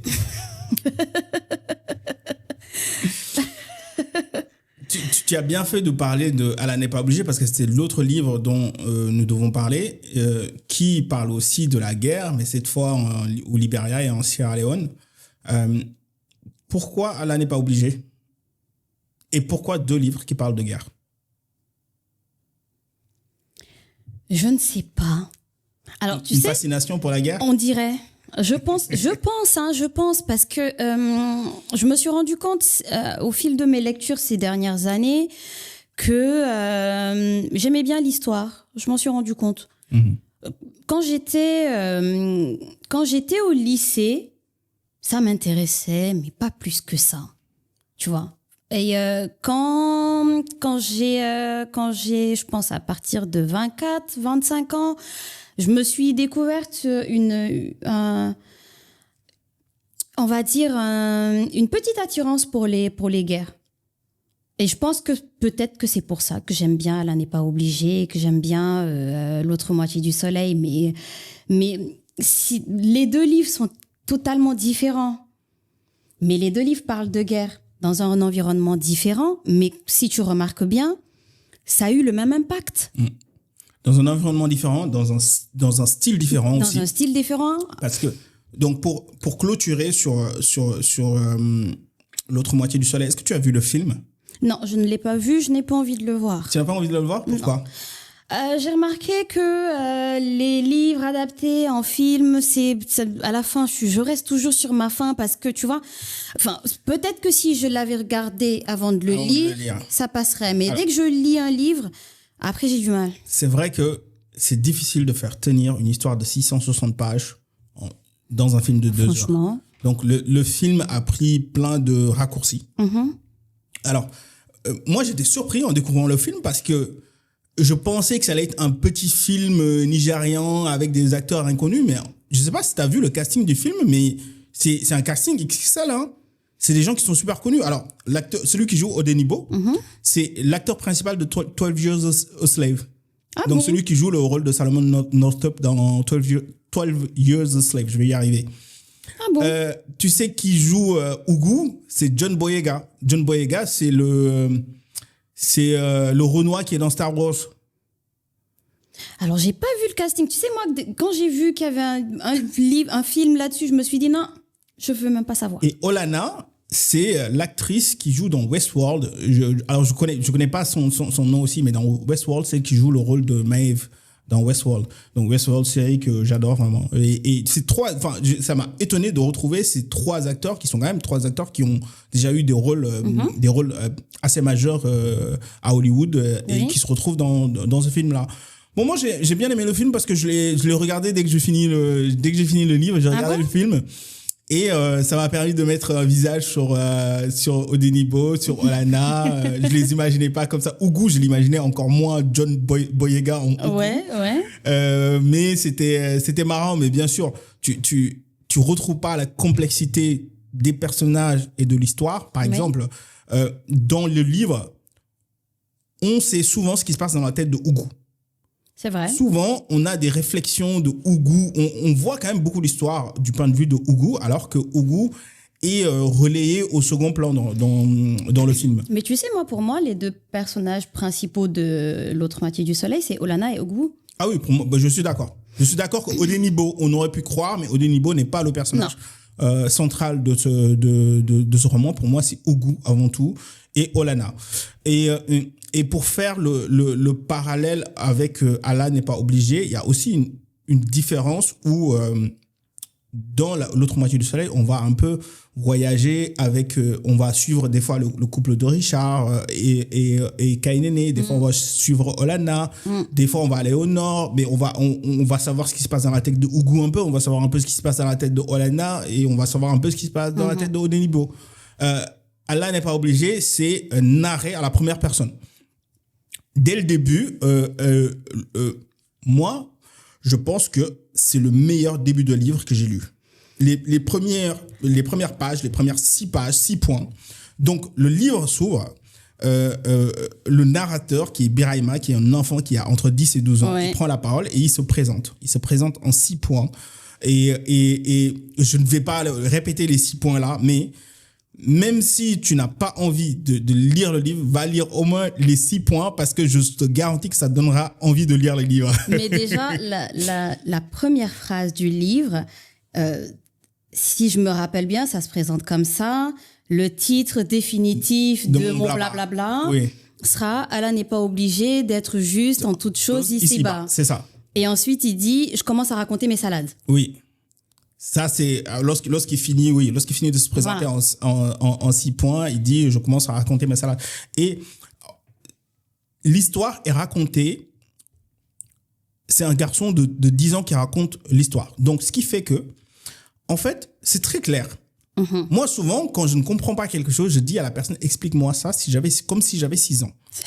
Et en fait, parce que quand on explique les choses à quelqu'un qui a 6 ans, on a tendance à utiliser des phrases courtes, on simplifie. des mots très clairs. Et cet enfant-là, qui limite est en train de salmodier des mots, en fait, il est juste en train de raconter son blabla. Donc déjà, en ayant 10 ans, il prend conscience que Allah n'est pas obligé d'être juste en toute chose ici-bas. Incroyable. Donc lui a compris que le monde n'est pas juste, il est injuste. Ouais. Il se présente, il te dit que moi, j'ai que 12 ans. Je ne parle pas bien le français. Il te dit, moi, je suis maudit. J'ai fait du mal à ma mère. Et il se présente comme ça. Et après, il te dit, maintenant, voilà, je vais te raconter mon histoire. Et son histoire, c'est un enfant ivoirien qui part de la Côte d'Ivoire et puis qui, après la mort de sa mère, il part à la recherche de sa tante. Et cette recherche de la tante le conduit au Libéria et en Sierra Leone. et il devient enfant soldat, etc., etc. Et ma première question sur Allah n'est pas obligé, c'est toi, comment est-ce que tu as réagi à cette façon de s'exprimer qu'a le narrateur dès le début? C'est ce que j'ai adoré. Déjà, tu sais, le titre, il est très accrocheur. Oui. Quand tu rentres dans une librairie ou dans une bibliothèque, tu vois un livre, c'est écrit « Allah n'est pas obligé ». Tu te dis « Qu'est-ce que c'est que ça ?» Donc, moi, je me rappelle que j'achète le livre, j'ouvre. Déjà, la première phrase, comme on l'a cité tout à l'heure, quelqu'un me dit que Allah n'est pas obligé d'être juste en toute chose ici-bas. Et ensuite, après, il me dit « Je vais commencer à te raconter mes salades ». Mais je suis morte de rire. Je me dis « Mais c'est quoi ça ?» Sur le moment, je me dis « Mais c'est pas très académique tout ça. » J'adore. On rentre là-dedans. Déjà, sur le deuxième paragraphe, il te dit que lui, il est un petit nègre. Oui. Et il t'explique qu'il est un petit nègre, pas parce qu'il est black et qu'il est petit, Oui. mais parce qu'il ne parle pas très bien le français. Oui. Donc, il te dit déjà, ne t'attends pas à ce que je te sorte de grandes phrases ici. Oui. Moi, ce que je vais faire, c'est que je vais t'expliquer ce que je comprends avec les mots de mon petit dictionnaire que j'ai. Exactement. Et si les définitions, elles sont pas bonnes, je vais essayer en tout cas, me rapprocher de la bonne définition, mais ne m'en demande pas trop parce que de toutes les façons, moi, ce que j'ai vécu, c'est un peu trop compliqué. Et j'adore quand il va chercher les mots dans le dictionnaire, donc il te dit. Et ce que j'adore dans ce livre, c'est que moi, j'ai appris plein de mots en lisant ce livre. C'est qu'à un moment donné, il utilise un mot et puis il te dit, selon le dictionnaire, ce mot-là veut dire ça. Et après, souvent, il émet un avis critique. Oui. Souvent, il émet une petite critique d'enfant de 10 ans. Il te dit, oui, mais en fait, c'est pas ça qu'on devrait dire. On devrait plutôt dire ça. Oui. Mais bon, le français a voulu que ce soit comme ça. Bon, bah merde, voilà. On continue, tu vois. On continue de toutes les façons. Moi, si j'ai ouvert le dictionnaire, alors j'aime bien quand il dit le petit Larousse. Si j'ai ouvert le dictionnaire pour te l'expliquer, j'ai fait assez d'efforts, donc ne m'en demande pas plus. Et puis, j'ai pas fini mon histoire, donc tu m'écoutes ou pas? Oui. Moi, c'est comme ça que je me suis sentie en lisant ce livre. Et ce qui est très intéressant, c'est que tu vois, quand il nous fait la traduction des petits mots en malinké qu'il jette là-dedans, moi, quand je le lis, j'ai pas besoin de sa traduction. Je sais déjà ce que ça veut dire. Et tu vois, je vais pas citer le mot, mais le premier mot que j'ai vu, la première insulte que j'ai vue. Il est vulgaire. Il passe son temps à insulter, oui. J'ai sursauté. Je me suis dit, mais non! Et en plus, il t'explique ce que ça veut dire en français, hein, l'insulte. Moi, je ne parle pas malinké. Donc, je me surprenais à dire les mots haut et fort. Oui. Et après, en français, il me dit, c'est ça que ça veut dire. J'ai dit, mais merde. C'est vulgaire. Tu vois? Et moi, tu vois, quand je le lis et que j'ai pas besoin d'avoir sa traduction, d'abord, je suis choquée, j'ai un mouvement de recul et je me dis, mais il a osé dire ça. Ouais. Et je me dis, attends, Amadou Kourouma, il a osé écrire ça dans un livre. Et puis ensuite, ce qui me fait encore plus marrer, je regarde la traduction qu'ils ont fait en français. Ah non. Ah non. Ah non, je me dis non. Fallait pas traduire. Fallait les laisser aller chercher la définition tous. C'est encore pire quand tu le traduis. Mais tu vois,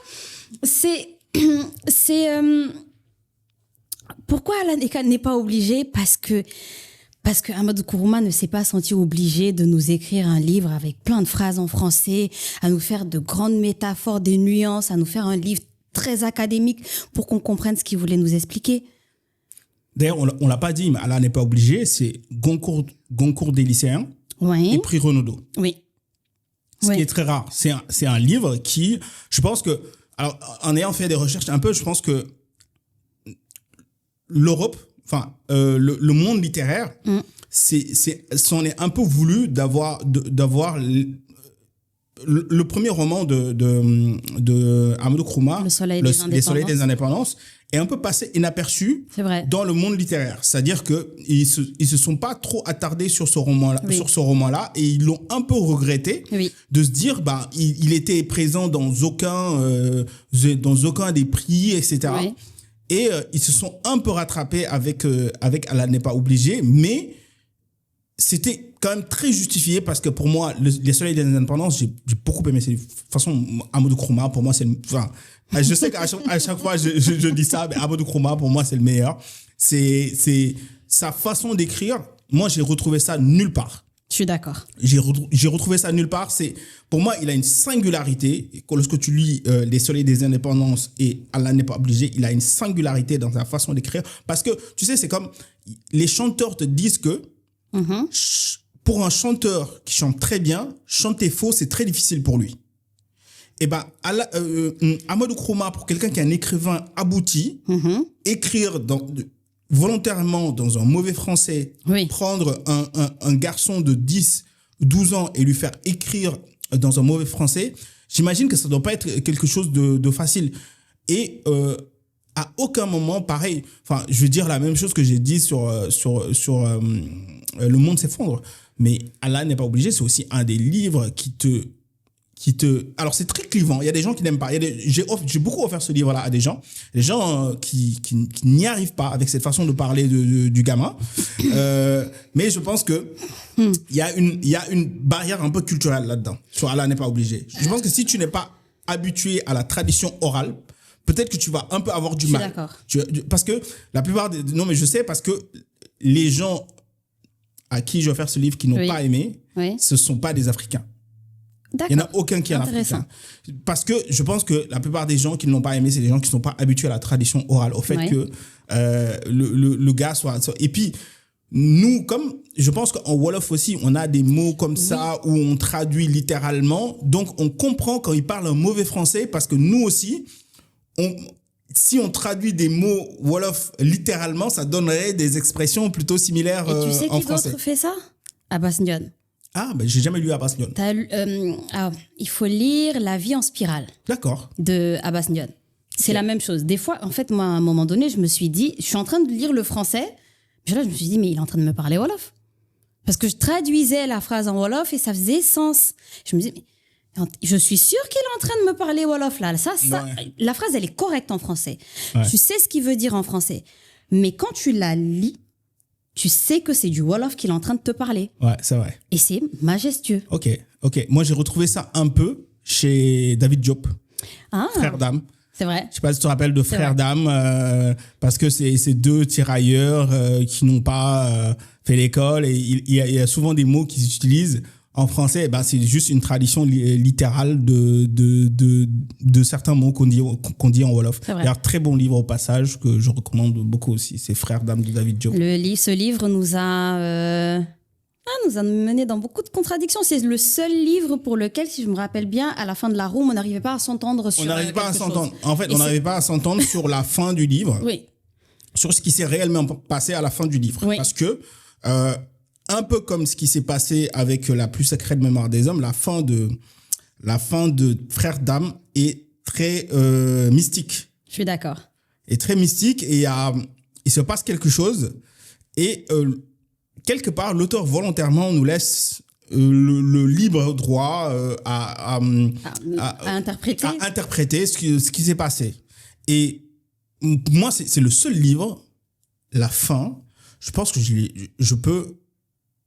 lu la fin 2 fois plus que j'ai lu le livre. À chaque fois, je reviens, je lis les 2-3 derniers chapitres. Et là où tu penses que... Et j'ai l'impression qu'à chaque lecture, je comprends encore moins. Tu te demandes qui parle. Et tu sais ce que j'ai trouvé très intéressant et ce que j'ai adoré d'ailleurs sur la room que l'on a faite sur Frères d'âme, c'est que à la fin, on s'est vraiment dit let's agree to disagree. Ouais. Et ça, c'était magnifique. En fait, on avait deux côtés, certains qui disaient c'est telle personne qui parle à la fin et d'autres qui disaient c'est telle personne qui parle à la fin. Et je me rappelle qu'on s'est dit, on se donne rendez-vous, on va le relire, on ne sait pas quand, et on va revenir et on va voir si on va encore tomber sur les mêmes conclusions. Et moi, ce que j'ai vraiment aimé aussi, c'est que je ne m'étais pas rendu compte que... en fait...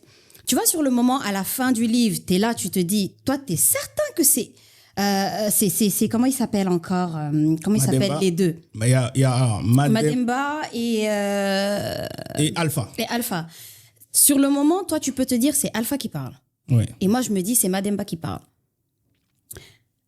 Je ne m'étais pas rendu compte à quel point c'était problématique avant la room. Mm-hmm. Je t'assure. C'est quand la room a commencé... et que le sujet s'est posé, que je me suis dit, ah mais moi je pensais que c'était elle qui parlait. Comment c'est possible que toi tu penses que ce soit Mademba qui parle? Et l'autre s'est dit, mais comment toi aussi ça se fait que tu penses que ce soit Alpha qui parle? Et je m'étais pas rendu compte à quel point c'était problématique avant la room. c'est là que en fait, pour moi, c'est la beauté de la lecture. C'est vrai. C'est l'interprétation que chacun d'entre nous a de ce qu'il lit. Et franchement, pour moi, Frères d'âme, c'est magnifique. Pour revenir un peu sur Allah n'est pas obligé, est-ce que à des moments, tu t'es surprise en train de juger le personnage de Birahima? Non. Tu ne l'as jamais jugé, malgré toutes les exactions qu'il a racontées, malgré tout ce qu'il a fait? Non. Pourquoi je ne l'ai pas jugé? Parce que moi, dans ma tête, il n'avait rien à faire là. Il n'avait rien à faire là. Enfin, c'est quand même extraordinaire ce qui lui est arrivé. Cet enfant, il avait juste envie d'aller retrouver sa tante, à la base. À la base, c'est comme ça que ça commence. Il a perdu ses parents, il veut juste aller retrouver sa tante. Il est supposé faire un petit voyage avec le marabout Yacouba, si je me rappelle bien, ouais. Avec le marabout Yacouba. Donc, il devait juste quitter un point A pour arriver à un point B. C'est ça. C'est tout. Il s'est retrouvé à des endroits avec des personnes qu'il n'était pas supposé rencontrer. Il s'est retrouvé à faire des choses qu'il n'était pas supposé faire. Enfin, je suis désolée, ce petit, il n'est pas à juger, il a à plaindre. Ce qu'il a vécu, c'est horrible. Il a été un enfant soldat. Il n'avait rien à faire là. Tout ce qu'il devait faire, c'est arriver chez sa tante, continuer sa jeunesse. Point barre. C'est tout. Il se retrouve enrôlé dans une armée, à devoir tuer des gens. C'est ce que je trouve extraordinaire avec Amadou Kourouma, c'est que quand Ibrahima t'explique tout ce qu'il a vécu, c'est drôle. C'est très drôle. C'est super drôle. Oui. Mais en fait, ce qu'il est en train de t'expliquer... C'est la guerre. C'est la guerre. La guerre, c'est un enfant soldat qui fait la guerre. Un enfant soldat qui fait la guerre, à qui on a donné des kalachnikovs. C'est ça. À qui se drogue. Oui. Voilà. Qui fait d'autres choses que je ne vais pas citer, qui sont très graves. Il a tout simplement pas à être là. C'est tout. Oui. Et alors, pour finir sur Allah n'est pas obligé, j'ai envie de recommander aussi un roman qui m'a un peu fait penser à Allah n'est pas obligé. Et les deux auteurs ont en commun le fait d'être ivoiriens tous les deux. Alors, je ne sais pas si... alors, moi, j'ai toujours été convaincu que les Ivoiriens, c'est le peuple le plus drôle d'Afrique. Je suis d'accord. Oui. Ça l'est. Et Amadou Kourouma, c'est l'auteur le plus drôle que j'ai lu. Vraiment. Je pense que le fait qu'il soit ivoirien, il est pour quelque chose. Oui. Et il y a un autre auteur ivoirien qui m'a beaucoup fait rire, mais vraiment beaucoup fait rire. C'est Gauze. Il s'appelle Gauze. Ah, je pense que c'est toi qui nous as parlé de Gauze. Peut-être. Il s'appelle Gauze et le livre auquel je fais référence, le livre s'appelle Debout Payé. Alors, Debout Payé, il raconte en fait les péripéties. Il raconte l'histoire d'un gars qui fait du debout payé, c'est-à-dire il est agent de sécurité en Île-de-France. Donc, et en fait, il raconte tout ce qui se passe dans sa tête. C'est-à-dire que il raconte comment il juge les gens, tous ses préjugés qu'il a, et il est sans filtre, vraiment. Oui. Il raconte tous ses préjugés, il raconte toutes les histoires qui lui arrivent lorsqu'il est agent de sécurité. Je crois qu'il est dans un magasin de parfums ou un truc comme ça. Je me rappelle plus, j'ai lu le livre il y a très longtemps. Oui. Mais je me rappelle vraiment que ce livre-là, il m'a beaucoup fait rire et il m'a rappelé. Oui. C'est l'un qui a été le plus proche, enfin qui m'ont rappelé vraiment la façon d'écrire d'Amadou Kourouma, le fait que ce soit deux auteurs très drôles, oui, qui sont ivoiriens tous les deux. Bon bah on va donner ça aux Ivoiriens qui sont vraiment le peuple le plus drôle d'Afrique. Je suis d'accord, ils sont très drôles et très gentils. Bon bah, merci Khady. Je pense qu'on pourrait rester encore parler très longtemps. Des heures. Vu comment on est lancé, moi tu me lances sur un autre livre, on y va. Hein. Mais il faut savoir s'arrêter. Merci d'être venu nous partager. Tu es quelqu'un que je voulais vraiment inviter dans ce podcast-là parce que les moments passés sur Clubhouse, c'est vraiment l'un des meilleurs moments en tant que lecteur que j'ai vécu, d'être entouré de gens passionnés de livres. C'est un sentiment très en fait, c'est un sentiment. La seule chose à laquelle ça me fait penser, parce que c'est difficile de se faire comprendre par d'autres gens qui ne sont pas passionnés de lecture, mais le fait de se retrouver entouré de gens qui sont passionnés de lecture et pouvoir... c'était pas des rooms où on était là à gossip ou quoi que ce soit. On était juste en train de parler de livres de 22h jusqu'à 5h, 6h du matin. C'est incroyable. Parler uniquement de livres. Et je sais que pour certains, c'est incroyable. C'est de la folie. Et la dernière question que j'ai envie de te poser, parce que c'est une difficulté que j'ai et c'est une question que je me pose. Oui. Et j'ai envie que tu me dises, toi, ce que tu en penses, c'est pourquoi les hommes s'intéressent moins à la lecture. Parce que, par exemple, dans nos rooms, je trouve quand même qu'il y avait pas mal de garçons. Non, il y avait pas mal de garçons. Il y avait pas mal de garçons, mais une fois que tu te mets, par exemple, à chercher du contenu sur la lecture, à chercher des gens qui tiennent des clubs de lecture, à chercher des passionnés de lecture qui partagent sur la lecture dans les réseaux sociaux, tu tombes que sur des femmes. Moi, dans ce podcast-là, j'ai énormément de mal à avoir des invités garçons. Bon, j'en ai. J'ai certains qui vont arriver bientôt. Et en plus, vraiment, c'est du lourd. C'est tout ce que je peux dire, c'est du lourd. J'en ai, mais c'est une difficulté que j'ai. Et je voulais savoir ce que tu en penses, toi. Je ne sais pas si j'aurais une réponse parfaite pour ça, mais je pense que c'est un peu à cause de l'éducation. Parce que j'ai l'impression que quand on est beaucoup plus jeune, on redirige beaucoup les garçons vers le sport. Oui. Et on redirige les filles vers la lecture. C'est l'impression que j'ai. Hein. D'accord. Peut-être que ce que je suis en train de dire, c'est complètement faux ou c'est complètement biaisé, mais c'est l'interprétation que j'ai. J'ai l'impression qu'on pousse un peu trop les garçons vers le sport, ce qui fait qu'ils sont beaucoup plus intéressés par le sport qu'autre chose. Et remarque, même quand ils commencent à lire, ils lisent un peu plus tard. Oui. Bah, c'est mon cas, par exemple. Voilà, ils lisent un peu plus tard, ils lisent parce qu'à un moment donné, je pense qu'ils ont besoin de se cultiver, de se documenter, et ainsi de suite. Parce que, on n'arrête pas de dire que la lecture, c'est important, on n'arrête pas de dire que, pour un tout petit peu ouvrir ses chakras, il faut lire. Oui. Donc, je pense que c'est comme ça qu'ils commencent à se rediriger vers la lecture. Alors que les filles, je sais pas. J'ai l'impression que c'est beaucoup plus facile de donner un livre à une fille quand elle est petite, qu'à un garçon. Mais je pense que c'est à cause de l'éducation. C'est l'éducation. Ouais, je suis assez d'accord là-dessus. Et tu le disais tout à l'heure, mais c'est quelque chose qu'on doit souligner vraiment avec les livres, c'est que la forme de savoir que te donnent les livres, je sais moi je l'ai déjà dit dans ce podcast, je l'ai répété, mais je ne cesserai de le répéter. La forme de savoir que te donne le livre, tu ne peux pas le retrouver ailleurs. Je suis d'accord. Voilà. C'est la façon dont tu peux deep dive dans un sujet avec un livre et retenir les informations et retenir les choses et apprendre des choses et faire une pause, réfléchir aux 2 lignes que tu viens de lire. Cette forme de savoir-là que le livre te donne, tu ne le retrouves nulle part. Moi, c'est pour ça que je fais ce podcast-là, parce que je sais ce que la lecture m'a apporté et j'ai envie qu'elle touche plus de personnes. Tu sais, si j'ai un auteur à conseiller, d'aucuns diraient que c'est compliqué, qu'il est un peu compliqué et qu'il faut vraiment se mettre dans le livre, mais c'est Stefan Zweig. J'ai enfin lu Stefan Zweig parce que Sorna Maguette Sidibé, je vais dire son nom en entier, nous saoule avec Stefan Zweig depuis très longtemps.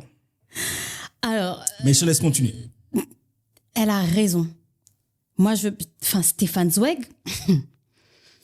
ce que j'aime bien chez lui, c'est que c'est pas long. Oui. C'est pas compliqué, tu vas pas passer 1000 heures là-dessus. C'est très court. En 1 heure, c'est fini. C'est court. En 1 heure, c'est fini. Mais en 1 heure, tu ressors. Tu te dis, mais qu'est-ce que c'est que ça? Tu vois, Amok de Stefan Zweig. Je l'ai lu avant Sorna. Quand je l'ai lu, j'avais l'impression de courir. Ah oui. Je te jure que j'avais l'impression de faire un marathon. J'étais en train de courir. En fait, à un moment donné du livre, j'étais essoufflée pour de vrai. Mais j'étais vraiment essoufflée pour de vrai. Et Stefan Zweig te permet de te rendre compte à quel point les choses les plus insignifiantes dans la vie peuvent être les choses les plus importantes. Il a un livre qui s'appelle La peur. Je pense qu'il y a une autre appellation. Il y a la peur et je sais plus c'est quoi l'autre appellation, mais il y en a deux. Je connais pas. Il y en a deux, mais c'est le même livre. Hein. C'est juste que les titres sont différents, mais c'est la même chose, c'est la même nouvelle. Quand j'ai lu La peur, j'ai eu peur. En fait, j'avais la frousse. Ça parle de quoi? On va pas aller sur ce sujet-là. Mais je te jure, sur le moment, je me suis dit, mon Dieu, c'est comme ça que la peur peut détruire quelqu'un? Ah ouais. Mais il te l'explique en te parlant de quelqu'un et en te parlant d'à quel point la peur a pu détruire la façon de voir les choses à cette personne. Enfin, cette personne s'est retrouvée un matin à être tellement, mais tellement happée par la peur au point où il n'arrivait pas à réfléchir. Sur le moment, quand quelqu'un te dit « j'ai peur », tu dis « oh, c'est rien ». Mais je me suis dit « mais c'est pas possible ». Et tu vois, Stefan Zweig, il va te prendre des petits sujets, il va prendre un personnage, il va commencer à t'expliquer l'histoire de ce personnage et tu vas te rendre compte à quel point, par exemple, la peur, l'amour, l'argent, l'échec, enfin, tu vas te rendre compte à quel point ça s'insère dans la vie de quelqu'un et à quel point ça peut détruire la personne. Et moi, enfin, si on revient à l'importance des livres, quand tu lis Stefan Zweig, tu te rends compte à quel point les auteurs peuvent te pousser à remettre en question tout un tas de choses dans ta vie. Oui. Par de simples petites phrases, par de simples petites histoires où tu arrives à t'identifier, ou peut-être tu n'arrives pas à t'identifier forcément, mais ça te permet de voir ce que telle personne a vécu ou ce que telle personne peut vivre dans la société. Ça peut te permettre aussi de te dire, mais moi j'ai jugé telle personne, mais en fin de compte, mais non, j'aurais pas dû la juger, juste parce que quand tu lis, ça te permet de t'ouvrir un tout petit peu l'esprit. C'est vrai. Et c'est important.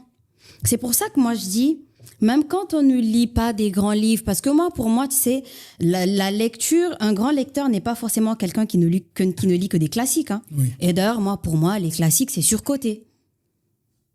D'accord. Bon, certains diront non, mais je t'assure que pour moi, les classiques, c'est surcoté.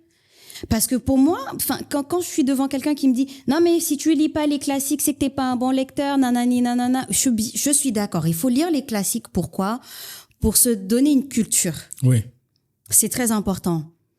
Mais on n'est pas forcé de lire les classiques pour aimer la lecture et pour savoir comment bien lire. D'accord. Bien lire ne se retrouve pas forcément dans les classiques. Bien lire, ça se retrouve dans tout un tas de choses, dans tout un tas de livres qui vont te faire comprendre des choses que les classiques, par exemple, ne vont pas te faire comprendre. Les classiques aussi peuvent te faire comprendre des choses que des livres qu'on va juger ordinaires. Je vais mettre entre parenthèses parce que voilà, apparemment, on hiérarchise les lectures et les genres littéraires, mais bon, voilà. Enfin, on se retrouve à se découvrir. Des fois avec des livres à l'eau de rose. Bah oui. Certaines personnes vont te dire, moi, je ne lis que du Daniel Steele. Mais je te jure que des fois, il y a certains livres de Daniel Steele dans lesquels on apprend énormément de choses. Oui. Mais nous, les lecteurs, et ça, je profite de ton podcast pour le dire, nous, les lecteurs, on se prend un peu trop au sérieux des fois. Ah, c'est tellement vrai. En fait, on a tellement tendance à penser que si quelqu'un nous dit, par exemple, moi, je lis que des romans policiers, ça, c'est pas de la lecture. Ouais. Mais pourquoi ça serait pas de la lecture ? T'es pas un puriste, quoi. T'es pas un puriste. Mais pourquoi ça serait pas de la lecture ? Moi, j'adore Guillaume Musso, par exemple. Bon, bien vrai que ces dernières années, il me déçoit un tout petit peu, mais les premiers livres de Guillaume Musso, pour moi, c'est extraordinaire. Tu vois ? Mais certaines personnes te diraient, les romans policiers, c'est n'importe quoi. T'es pas un vrai lecteur. Quelqu'un te dirait, moi, je lis que du Mary Higgins Clark. Oh, mais tu lis ça? Non, mais c'est pas vraiment de la lecture. Moi, je lis que du Agatha Christie. Mais pour moi, Agatha Christie, c'est des chefs-d'œuvre. C'est des chefs-d'œuvre. Et ça m'arrive parfois, quand je lis des livres un peu trop compliqués pour mon cerveau, pour pouvoir me retrouver, je vais lire un livre d'Agatha Christie que peut-être j'ai déjà lu, pour me remettre les idées en place. Pourquoi ? Parce que quand j'étais plus jeune, je lisais beaucoup Agatha Christie.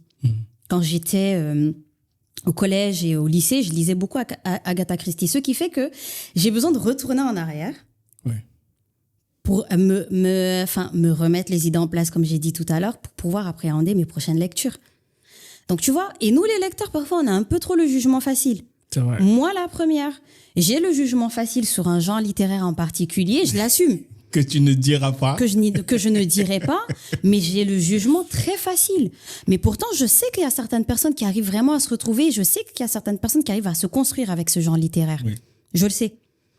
Donc, faudrait qu'on soit un tout petit peu indulgent et ça permettrait peut-être aux autres de lire.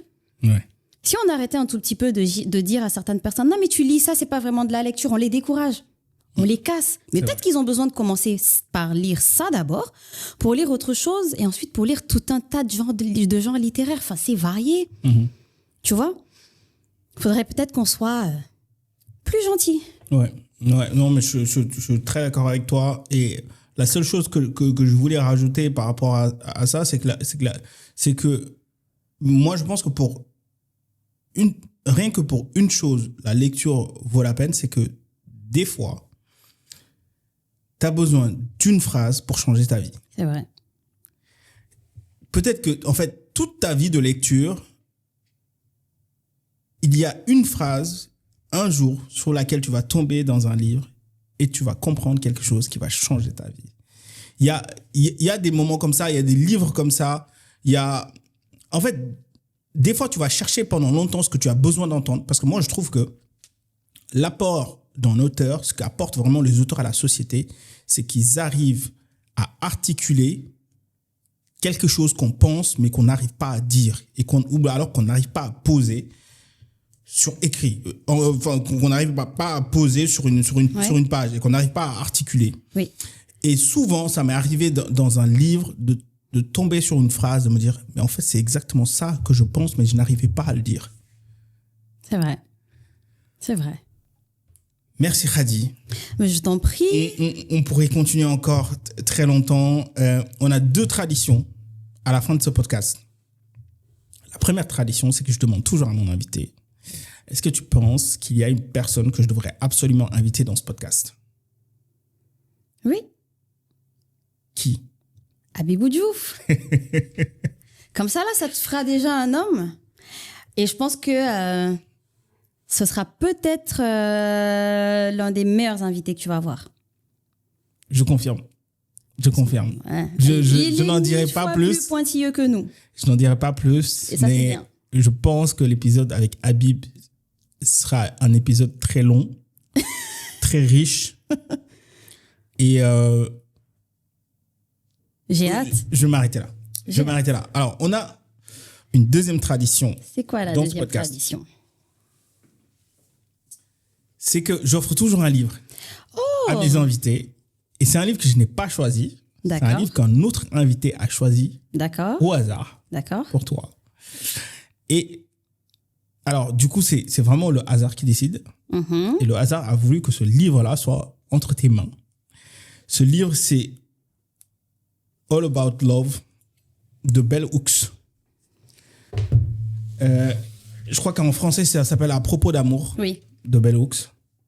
Je ne sais pas si tu connais. Je connais. Si tu l'as lu. Je l'ai lu. Tu l'as peut-être pas lu en anglais ? Non, mais... maintenant, tu vas le lire en anglais. Il n'y a pas de souci. Non, mais... comme toi, tu le connais, tu l'as lu. Moi, je ne connais pas ce livre-là. Dis-nous quelques mots de ce livre. Ouh là là, Mata, on est à la fin du podcast, là.